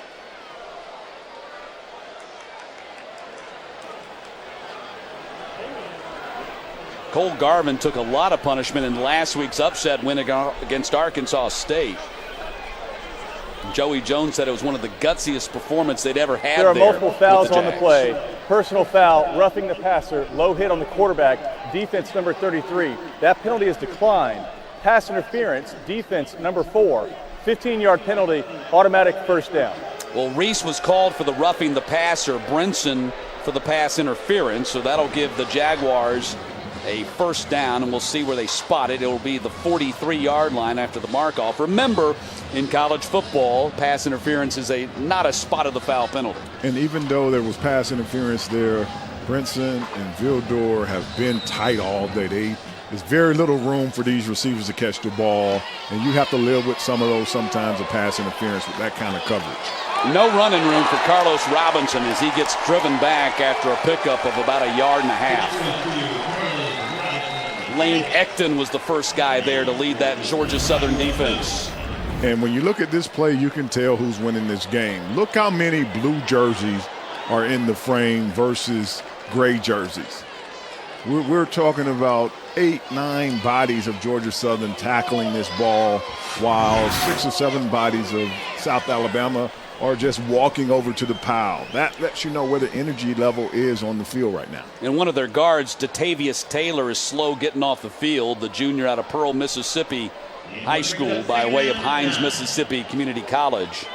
So the Jags having to make a change at offensive line. Looks like Nelson Santiago, who was actually starting during preseason practice before having to undergo ankle surgery. He's now in there starting, or playing, I should say, at left guard. Way goes in motion. They hand off to him. Jamarius Way gets tackled by Ecton at the 49-yard line. Very similar to the play they ran to Way on their second possession that turned into a fumble that led to a quick touchdown for the Eagles. We came into the game thinking that Way and Staley and Harris would really affect Georgia Southern down the field. They haven't been able to do it. Short passes or long passes, other than the pass interference a couple of plays ago on Brinson. It's been a great shutout by this secondary so far. Way, 3 touches, just 10 yards today. He's been a non-factor. They swing the ball out there to Carlos Robinson, and that's another drop for the Jaguars. In South Alabama now 1 for 9 on 3rd down today. 33 Reese beaming down on the running back, but you got to catch that ball. I know everyone on offense right now seems like they're trying to make a big play, but you can't do anything without the ball, Matt. You got to catch the ball first. 7 pass receptions, 23 targets today. A lot of drops for the Jaguars. Unexcusable amount of drops. Waitman punts. Campbell calls fair catch, makes it in traffic at the 13-yard line. And that's where the Eagles go back on offense. What a day it has been for Georgia Southern. 0-9, but they won't be at the end of this day.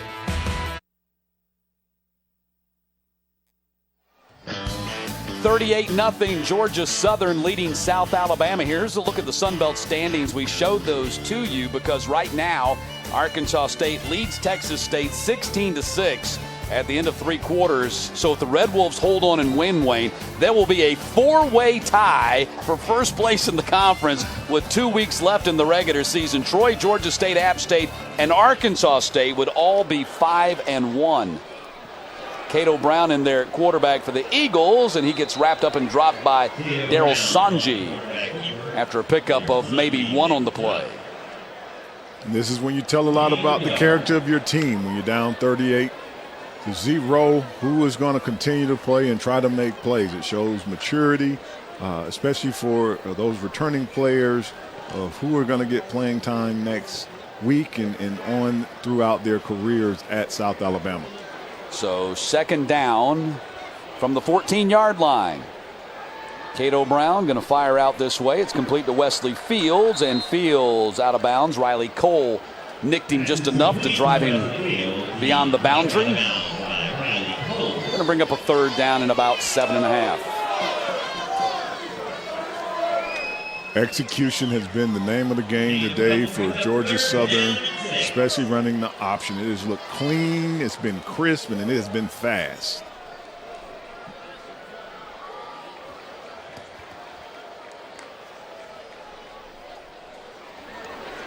Brown looks to the other side, now dances, going to run straight up the middle. Brown makes a cut and gets up to the 25-yard line and picks up the 1st down. Wade Ford made that tackle downfield, but Cato Brown able to move the sticks. Well, whether it's Shy Werts or Cato Brown, when they don't feel comfortable with their read, one thing they do, they take off, and they take off with a purpose. A lot of quarterback scrambles, and I call them mobile quarterbacks. These 2 quarterbacks are more of running quarterbacks. They really run to get the 1st down and run hard. This is what the folks here in Statesboro envisioned from this offense all season long. They finally put it together here in their final home game of the year. Monteo Garrett on the carry, and he gets slammed to the ground by Daryl Sanji after picking up about 3 on the play up to the 29-yard line. Sanji, their senior linebacker out of New Orleans, his family actually relocated to Texas after Hurricane Katrina. His brother Jason Mitchell, famous actor, played Eazy-E in Straight Outta Compton. Downfield they go, and it's going to be caught by Anderson at the 30-yard line. Everything they do today is working. Cato Brown, out of the 2 quarterbacks, he's the one more comfortable throwing the ball from the pocket. Darian Anderson just running along. Nice read option, pull it up and throw it out there. The big wide receiver just running by himself, just waiting on the ball. Big play, along with consistent and efficient option reads by these quarterbacks. That was a 44-yard pickup. Ramsby comes to the near side and finally picks a hole to dive through. He picks up a couple of plays there, a couple of yards on that play as well. But, some of the stories here today, Richardson and Anderson. Richardson had 3 catches for 41 yards coming into the day. The tight end has 2 catches for 68. Anderson had 3 catches for 27 yards coming into today. He's got 2 catches for 71. And it starts with the first play of the game. It's one of those game plans where everybody's going to be in it. No telling where we're going to go with the ball. Whatever film you watch does not help you game plan for a team that is desperate for a win. They run a reverse to Miles Campbell and Jeremy Reeves. Apparently Reeves is okay. Remember, into the first half, he went to the bench with like a stinger. He delivers another punishing blow on that tackle. You mean a long time ago when he did something similar right there. We might win the game, but I have the heart of a lion, and this is what puts me at the top of the conference in defense. I'm going to keep playing hard. Watch out for number 14. Man, there is no doubt that he'll bring the lumber. From that standpoint, you can see him playing in the NFL. Cato Brown back to pass. Here comes a heavy rush. They throw it to Fields. Fields makes a cut, gets by a man inside the 10. Fields down to the end zone and scores. Ball pops out afterwards, but that's a touchdown for Wesley Fields.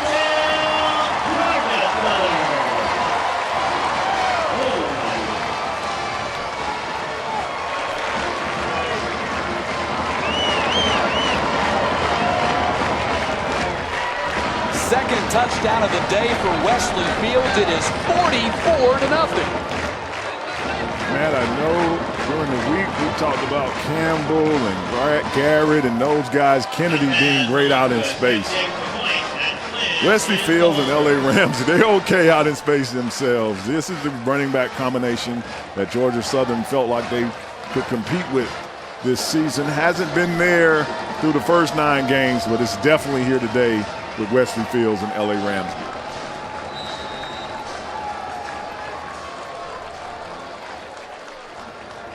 This has been an avalanche. 528 yards now for the Eagles. They've nearly doubled their per-game total offense average here today. We still have another 20 minutes to go. 45-0. Cato Brown with the touchdown pass to Wesley Fields. Great move. And then a sprint to the end zone. The route is on.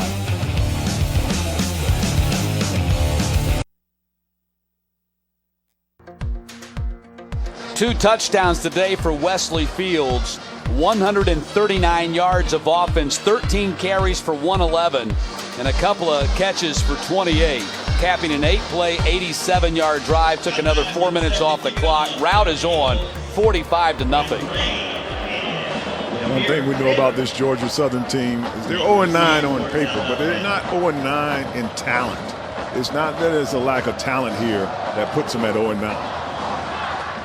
And this kick will be non-returnable. And there's no question about that. You know, Wayne, every coach, and this is the 5th Georgia Southern game that I've called this season, so I've called half of their 10 games. And every coach that I talked to, opposing coach, as the season went on and the Eagles remained winless, every one of them was afraid something like this would happen, that one day this Eagles team that, quite frankly, had been their own worst enemy for much of the season would finally put it all together and have a complete game like this. They're a team, and their talent showed up today. And this is what you have to be afraid of when you play them, that the scheme this season didn't go the way they wanted, but the talent still remains. And today it has woken up and taken over this South Alabama team in ways that it can't recover from.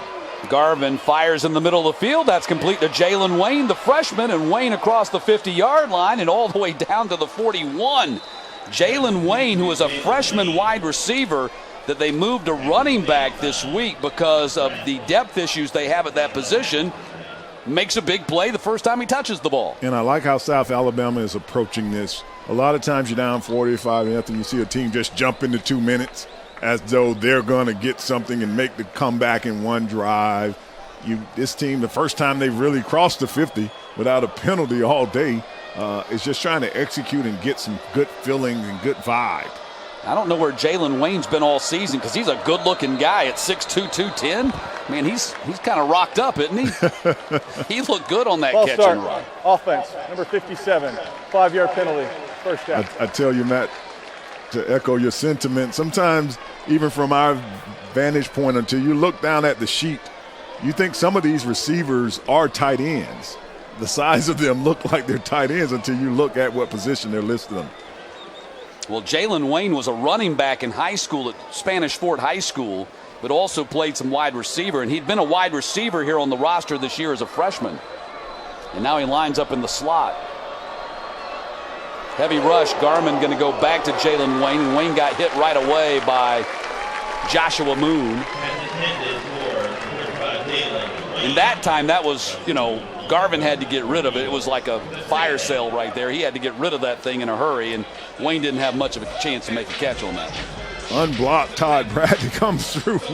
I don't know what the scheme was, but somebody might want to think about picking the middle linebacker up on a blitz, coming that free and laying a hit on your quarterback.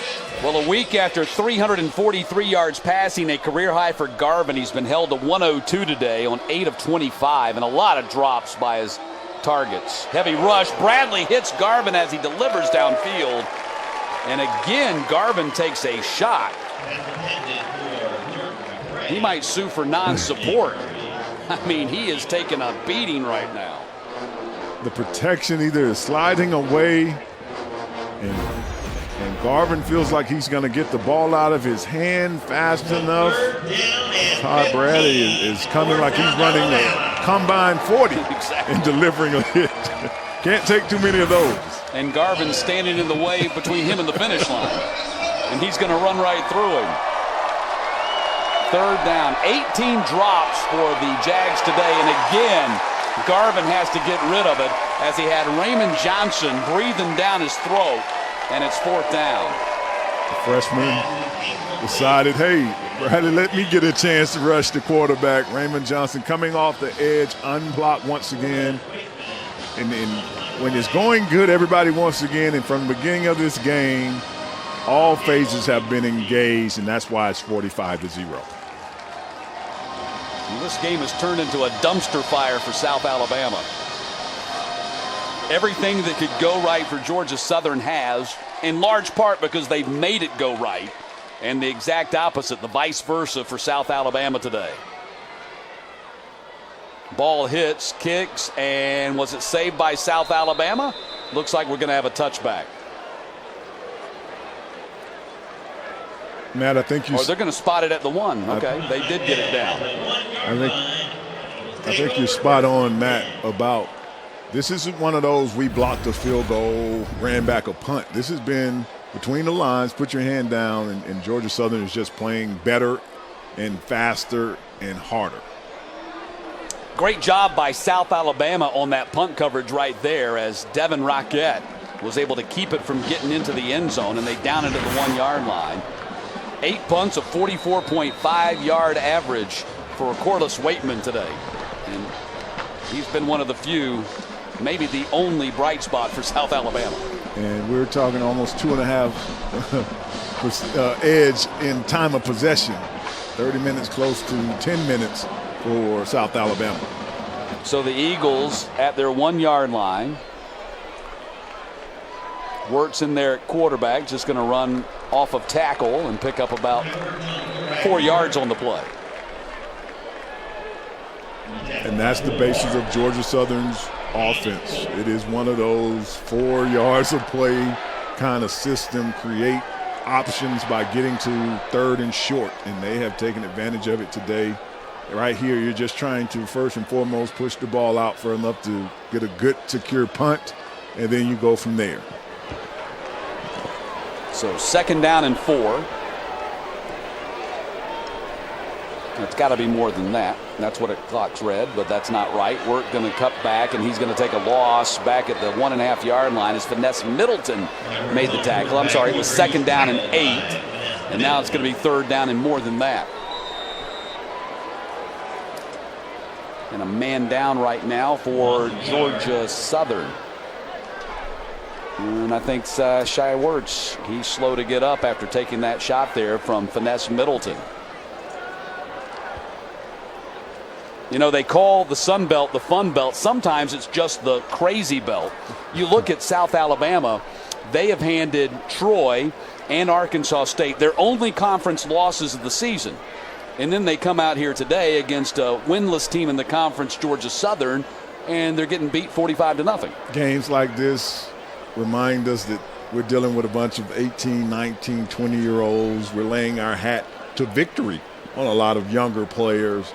Different than older times where juniors and seniors dominated how a team would go. Now you have a lot of teams relying on younger players, and with youth comes those ups and downs of motivation and enthusiasm. Hopefully we see Shai Wirtz getting up, making it to the sideline.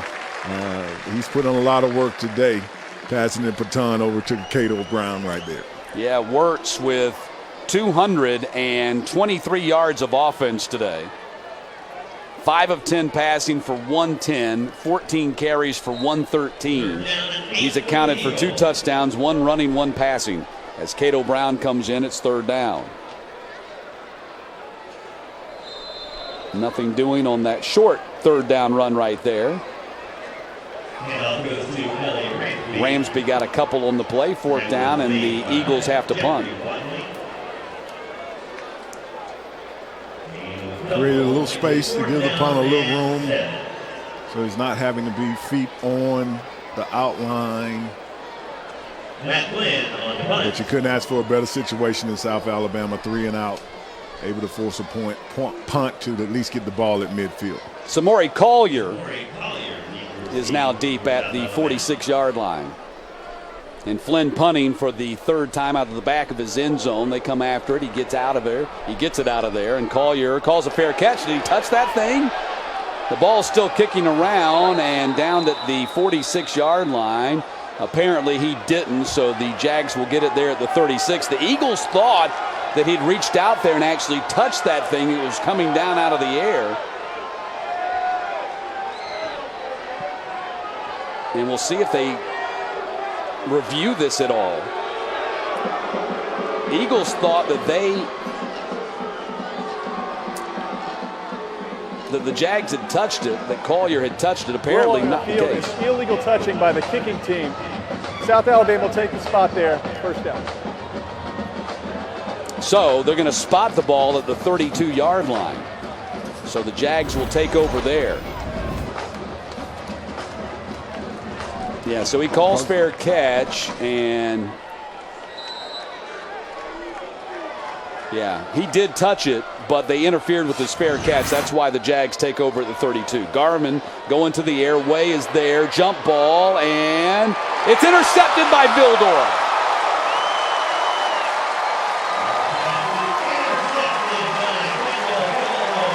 Kendall Vildor with his second pick of the season. It's the 9th pick of the year for this Eagles defense, and now has 14 takeaways. In the end zone, which results in a touchback. And the Eagles going to get the ball right back. First down, Georgia Southern. And when you look at this play by Kendall Vildor, him and Marquavian Brinson, they have been there all day long, even with the 1 or 2 completions that Garvin has been able to complete right here, just finding the ball, going up to his highest point, and fighting for it to get it out of the receiver's hands is Vildor. Yeah, Vildor with a pass breakup, a tackle for loss, and now an interception today. Brinson's had 3 pass breakups and a couple of solo tackles. Really strong day by these Georgia Southern corners that knew they were going to be challenged by Jamarius Way, and they have shut him down, and he's been a non-factor today. Fields on the carry.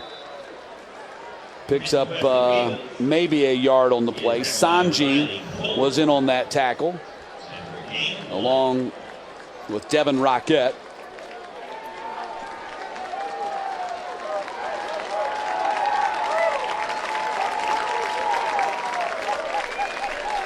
Brings up second down with just over a minute to play in this third quarter. You see 49 yards per drive, the average for Georgia Southern today, and under 13 yards per drive for South Alabama. Long toss goes to Fields, got a block out there, and Fields still moving out across the 30 to the 31-32. Barge in on that tackle, along with Nigel Lawrence, and that'll be a first down again. 24 first downs for the Eagles today offensively, which is 8 more than their per game average, and we've only played 3 quarters. You got a little chance right there to see Wesley Kennedy on the pitch out in space, able to make people miss to pick up that first down. Pass goes to Kennedy this time, and he's going to be dropped right away. Keeps moving, though, and Kennedy is able to lunge forward instead of taking a no gain. Kennedy ends up picking up about 2 or 3 yards on the play on what might have been the final play of the third quarter. Although they stopped the clock, he might have gone out of bounds. And now the clock's moving again. And that little effort right there is indicative of this game. That little effort at the end by Wesley Kennedy to try to get as many yards as possible kind of lets you know how this game has been going for Georgia Southern. End of the third quarter. Georgia Southern going to finally break through here today. After an 0-9 start, they are 15 minutes away from their first win of the season. And not just a win, but an emphatic win on Senior Day. 45-0, they lead the Jags as we head to the fourth.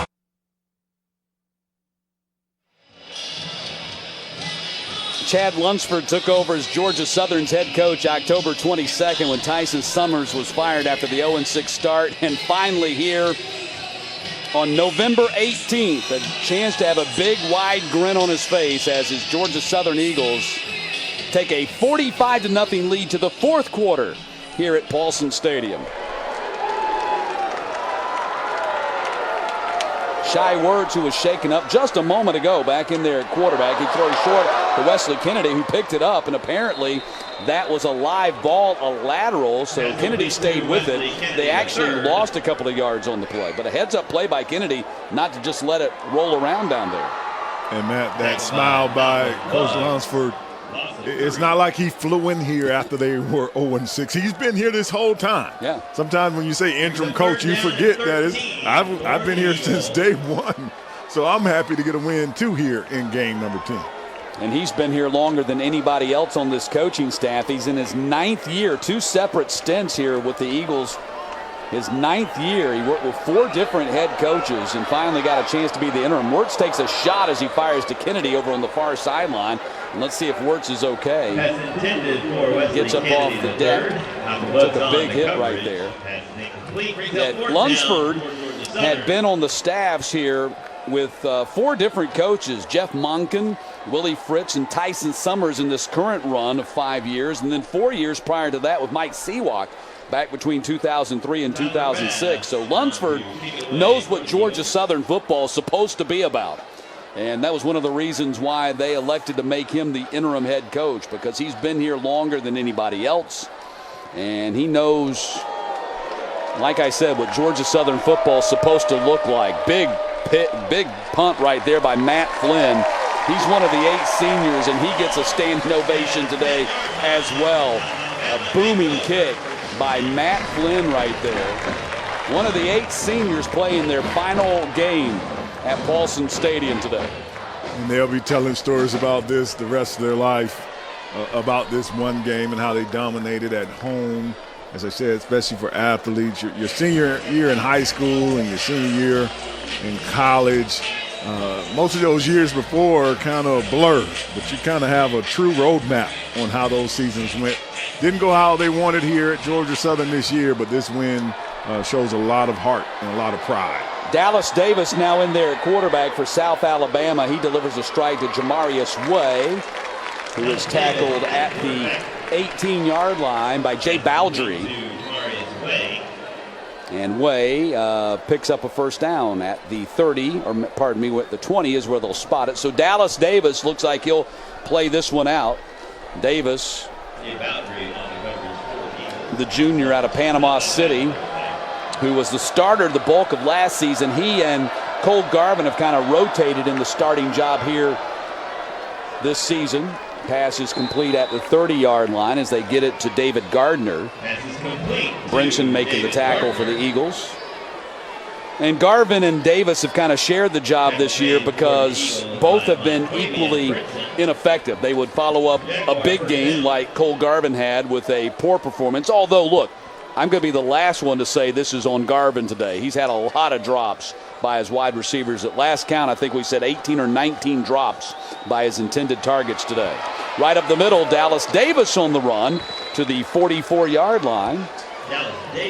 And that's the element that Davis brings to this offense that Garvin's not as good at, and that's been able to run. Big run up here. This is about the 3rd quarterback run that's made a lot of yardage. This time, Dallas Davis doing it. And to your point, when you have inconsistencies in your performance in your whole team, that's how you end up being a 500 team, if not worse. And that's what South Alabama has shown today. Davis to the air, and it's picked at the 48-yard line. Brinson might take it back all the way. Still on his feet, the 20, the 10, and Brinson down inside the 5 at the 4.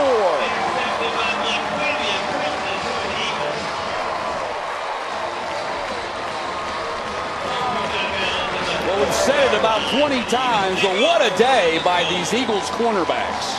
Poetic that Quavian Brinson would get him an interception to go along with Vildor. Both have been playing very tight on the receivers, even on the couple of catches that the receivers did receive.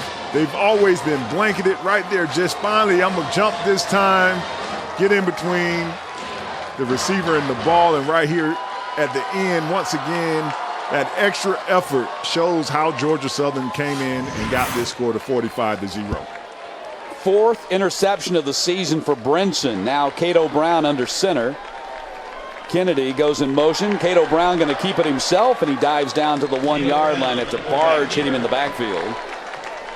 It's going to bring up 2nd down and goal from the 1. Smart play by Cato Brown right there. Seemed like it was a miscue on the pitch. Couldn't figure out where to go with the ball and decided, you know what? I have the speed. I have the athletic ability. The corner has been soft for these quarterbacks all day long. I'll just take it and go get 3 or 4 yards. Wayne, the Eagles about to hang 50 on them. Historic moment here for Georgia Southern, especially after going 0-9. They just made it 51-0. DeMarcus Godfrey, the 5th-year senior, gets in on the touchdowns. Beat them 55-17 last year, and it's now 51-0 this year. And when I mean last year, the last time they played here in 2015. Wow. So they've outscored them 106-17 here at Paulson Stadium. Eagles now 6 for 6 scoring in the red zone here today. It's 52-0. Wow. Georgia Southern with the beat down today. 52-0 lead on South Alabama.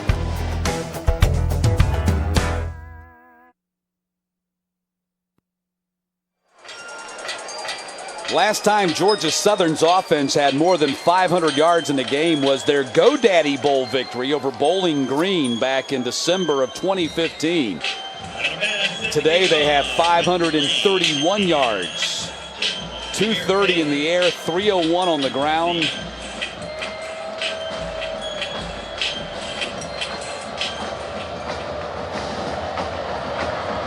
And a 52-0 lead still with 11.5 minutes left in this game.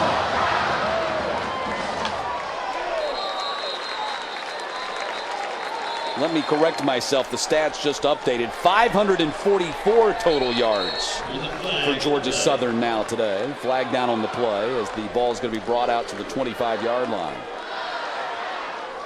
And Matt, I must tell you, this has been done the old school way. Yep.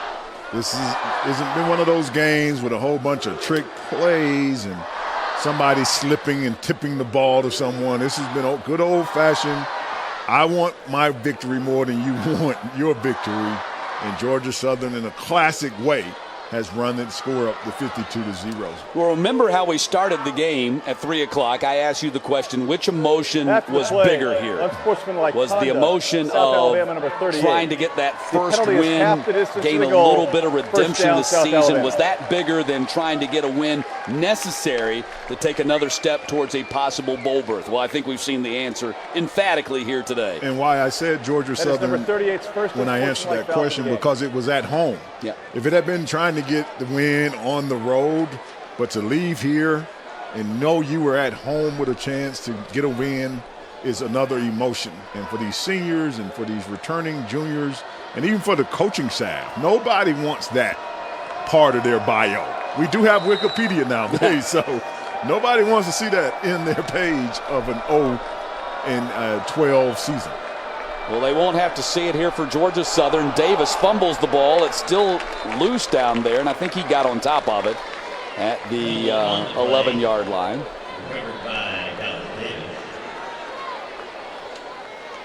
$52-0 here, Paulson Stadium, the final game of the regular season here. One of just 4 home games they got to play here at Paulson Stadium this year, as we pointed out earlier. And you and I worked that game. The game against New Hampshire was supposed to be their home opener back in September. They had to move it to Legion Field because of the hurricane. And that was just the start of what turned out to be, up until today, a disastrous season. And you have to give the crowd a hand to come out. It wasn't a full packed stadium, but for a holiday weekend and the kids are going from school and an 0-9 record, a great crowd came out to see this for Georgia Southern. And they were treated to a huge victory here today. even though we still have 11 minutes to go. I think we can say enough precincts have reported. We can declare a winner in this one.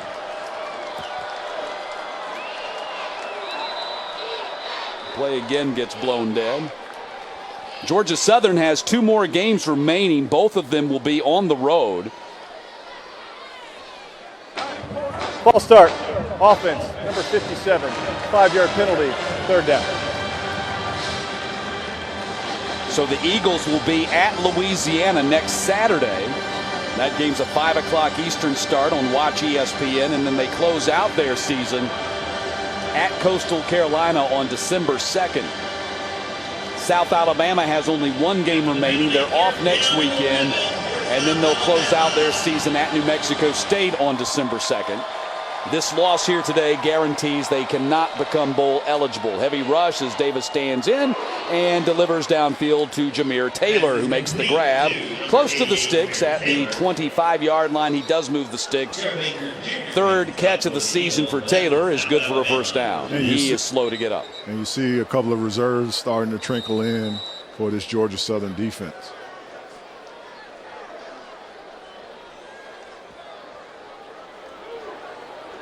So Taylor going to make his way off the field.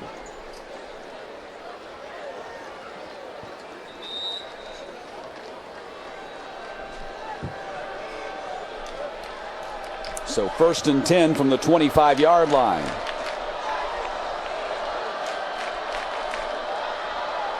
Pass to the edge, and that's complete to Way, and Vildor shoves him out of bounds. I think the most impressive part about this victory for Georgia Southern, if they can hold on here in the last 10 minutes, is just the complete dominance of a game. Very rarely, even in a big loss, do you see a game where the team won every phase. You would have to look hard to find a stat where South Alabama is outplaying Georgia Southern. So 2nd down now. Davis fires, that's complete. That'll be a 1st down. That's caught by David Gardner. Other scores in the conference right now. Arkansas State leading Texas State 30-12. That's just under 12 minutes to play there. A victory by Arkansas State, as we pointed out earlier, would make a tie, a 4-way tie for 1st place in the conference with 2 weekends to go. Louisiana, 20-7 lead on New Mexico State. That's 6 minutes gone in the 2nd quarter. Idaho leading Coastal Carolina 7-0. That's in the 2nd quarter out at the Kibbe Dome. Pass thrown complete. Man, what a shot put on Gardner at the 44-yard line by one of the seniors, actually Lane Ecton, pardon me. I thought that was De La Rosa. That was actually Ecton who lit him up. It's contagious. Hitting is contagious, as the coaches always love to tell you. Right here, not on my watch will you be making big plays at Ecton. A lot of hitting been going on by Georgia Southern, a lot of great tackling as well. When they get to guys today, they've been going down. Long toss goes to Mentor, and not going to get to the edge. Joshua Moon tackles him for the loss back at the 40-yard line. Thank you, Joshua, for making me sound like I know what I'm talking about. Right there, it shows you these players, even when there's a little yardage to be made, when Georgia Southern's defensive player gets there, they're making the complete tackle. There is no bounce off or spin off. The ball carrier is going to the ground. Nice tackle by Joshua Moon. Junior safety out of Creekside High School in the Atlanta area. He spent most of this season, or at least half of this season, just trying to get healthy after he hurt his ankle in that opening loss against Auburn. Davis fires, and catch is made at the 43-yard line. Tackle out there on the edge by the big defensive end, Raymond Johnson, covering the pass. 3rd down. Big fellow showing that he has some linebacker skills in his pass. Everybody is just making hard-nosed plays, running hard, covering to the ball. Even if I'm not making the play, I'm going to chase the ball and get the person down.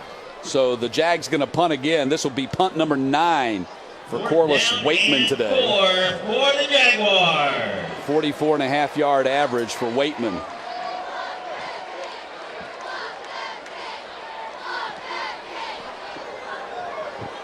Campbell runs away from it. It's going to hit at the 1 and kick into the end zone out of bounds. And they'll bring it out to the 20 with 7:03 to play. Georgia Southern going to finally pick up their first win of the season here today.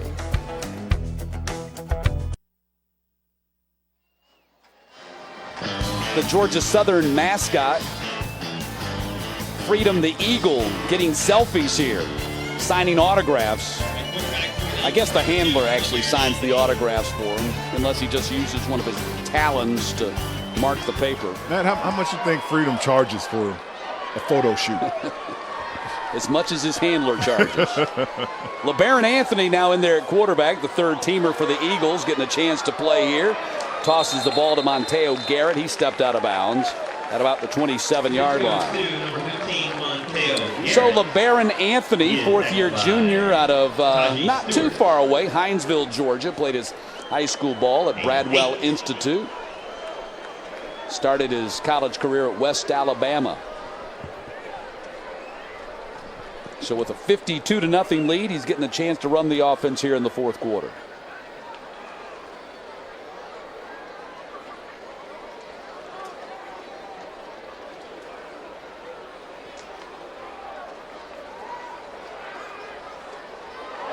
Handoff goes to DeMarcus Godfrey, and he scrambles forward to the 39-yard line. Then he fumbled at the end of the play. Did he get back on top of it? He took a big hit at the end of the play by Nigel Lawrence, and the ball popped out, but the Eagles got on top of it at the 39-yard line. That'll be a first down. Even when they fumble today, they recover their own fumble. They're all playing hard, regardless of who's in the game. Now you see Monteo Garrett. You see Godfrey in there as well. Number 2, LeBaron Anthony, a big prospect too. He's much bigger than Cato Brown and Shai Werts there at the quarterback position. Milking the clock, doing the smart thing, watching the clock, just taking his time.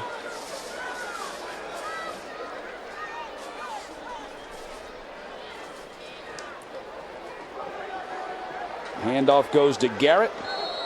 Garrett up to the 42-yard line. Going to bring up second down and 7. So going forward, a lot of big decisions to be made for this Georgia Southern program. They're in the midst of a coaching search right now. Perhaps Chad Lunsford will be included in that coaching search. He was told at the time of the change when they fired Tyson Summers that he would be given an opportunity to, get his hat into the ring, throw his hat into the ring if they could finish strong. Well, this will be a win here and make his record 1-3 with 2 more to go. And I'd say the way they're playing here today, 2 winnable games for them. Big run right there. George Johnson getting his first carry of the season, I do believe. Tremendous burst up the field with George Johnson Jr. And Matt, sometimes the best thing for a program is to promote within.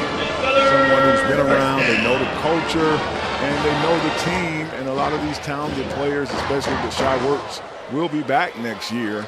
And sometimes keeping that coach builds on that momentum. So 1st and 10, ball is at the 43-yard line.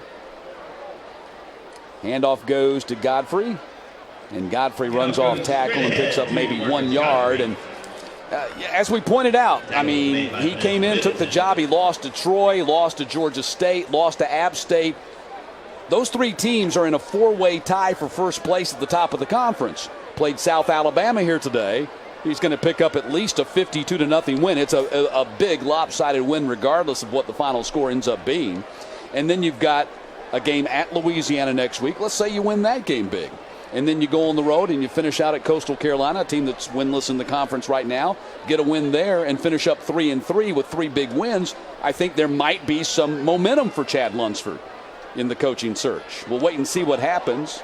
And certainly I'm not saying he should or should not get it, but certainly you can see a path to him maybe having a shot at it if they finish strong, and certainly today is a first big step for them. And promoting him to head coach creates stability And that's sometimes all you need in a program is that stability, even though he didn't start the season as that.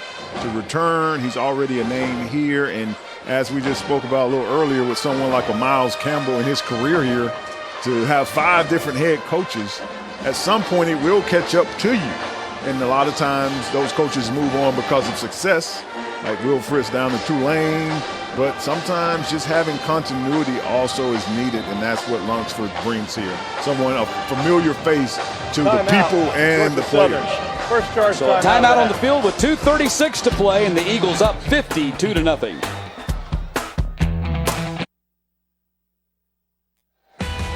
Chad Lunsford going to pick up his first win as the interim head coach of the Georgia Southern Eagles. You know, in 2016, he was a Broyles Award nominee that goes to one of the nation's top assistant coaches after he was coaching special teams last year, a unit that blocked 7 kicks. They had Younghoe Koo, one of the top kickers in the country, now with the LA Chargers. So he was a Broyles Award nominee last year.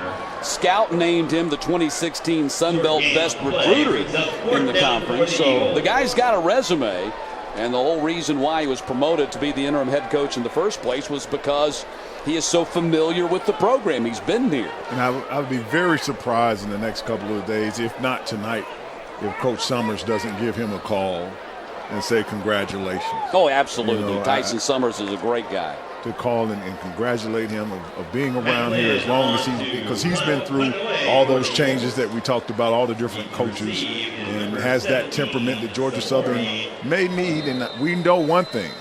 He did come in here and get this team fired up to take on a team that they were predicted to lose to, and they dominated them here at home.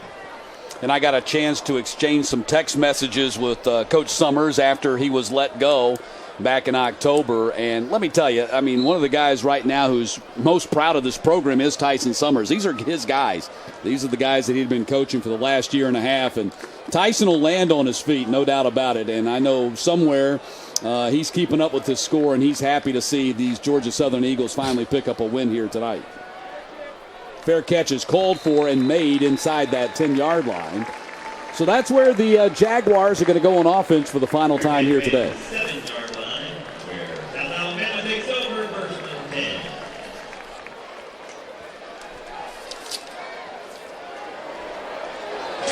Just a huge day for the Eagles, reminiscent of the way they entered this conference back in 2014 when they went 8-0 and won the conference championship. In 2015, went to a bowl game for the first time in program history. You know, today's game kind of been very reminiscent of those 2014, 2015 seasons. 583 yards of total offense, 356 on the ground, 39 minutes time of possession, and a defense that just, GATA, got after it, as they like to say around here. Randy Wade Jr. off the corner, making the tackle from the backside in. And with this program, as you're saying, Matt, it's used to winning.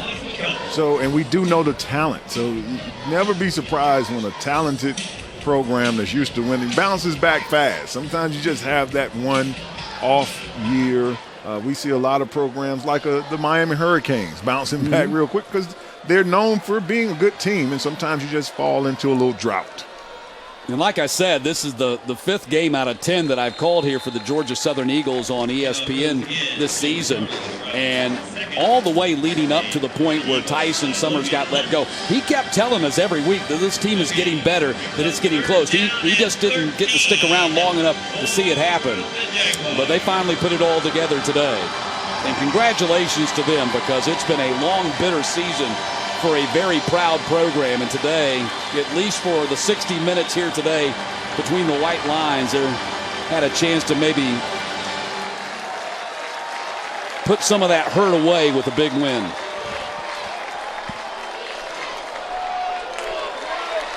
And that should be the final play. Coach Robinson giving the ice. Is it Gatorade or is it just water now that they're pouring on the coaches? But I'm quite sure he's enjoying every minute of it. Whatever it was, I know it felt good for Chad Lunsford. On senior day, Georgia Southern finally breaks through and gets their first win of the year with a 52-0 rout of South Alabama. Now 1-5 in the Sun Belt. They'll pull into a 10th place tie with Texas State.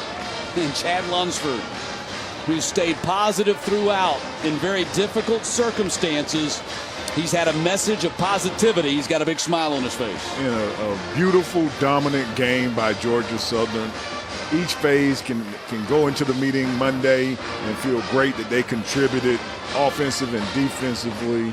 The old-fashioned blocking and tackling type victory. And that's his athletic director, Tom Kleinlein, out there to shake hands with him on the field. And that's a good picture for the both of them. Big smiles on their faces, slaps on the back. Georgia Southern gets to go into the Thanksgiving week holiday with a big 52-0 victory over South Alabama here this afternoon. Shai Werts, 107 passing, 113 rushing, involved in a couple of touchdowns here today as Georgia Southern built a 31-0 halftime lead and rolled on to their first big victory of the season.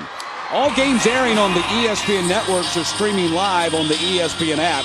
To watch this entire game on replay as well as other games on our family of ESPN networks, you can log on to watchespn.com or you can download the Watch ESPN app. Georgia Southern now 1-9 on the season, 1-5 in the conference. They're at Louisiana next Saturday.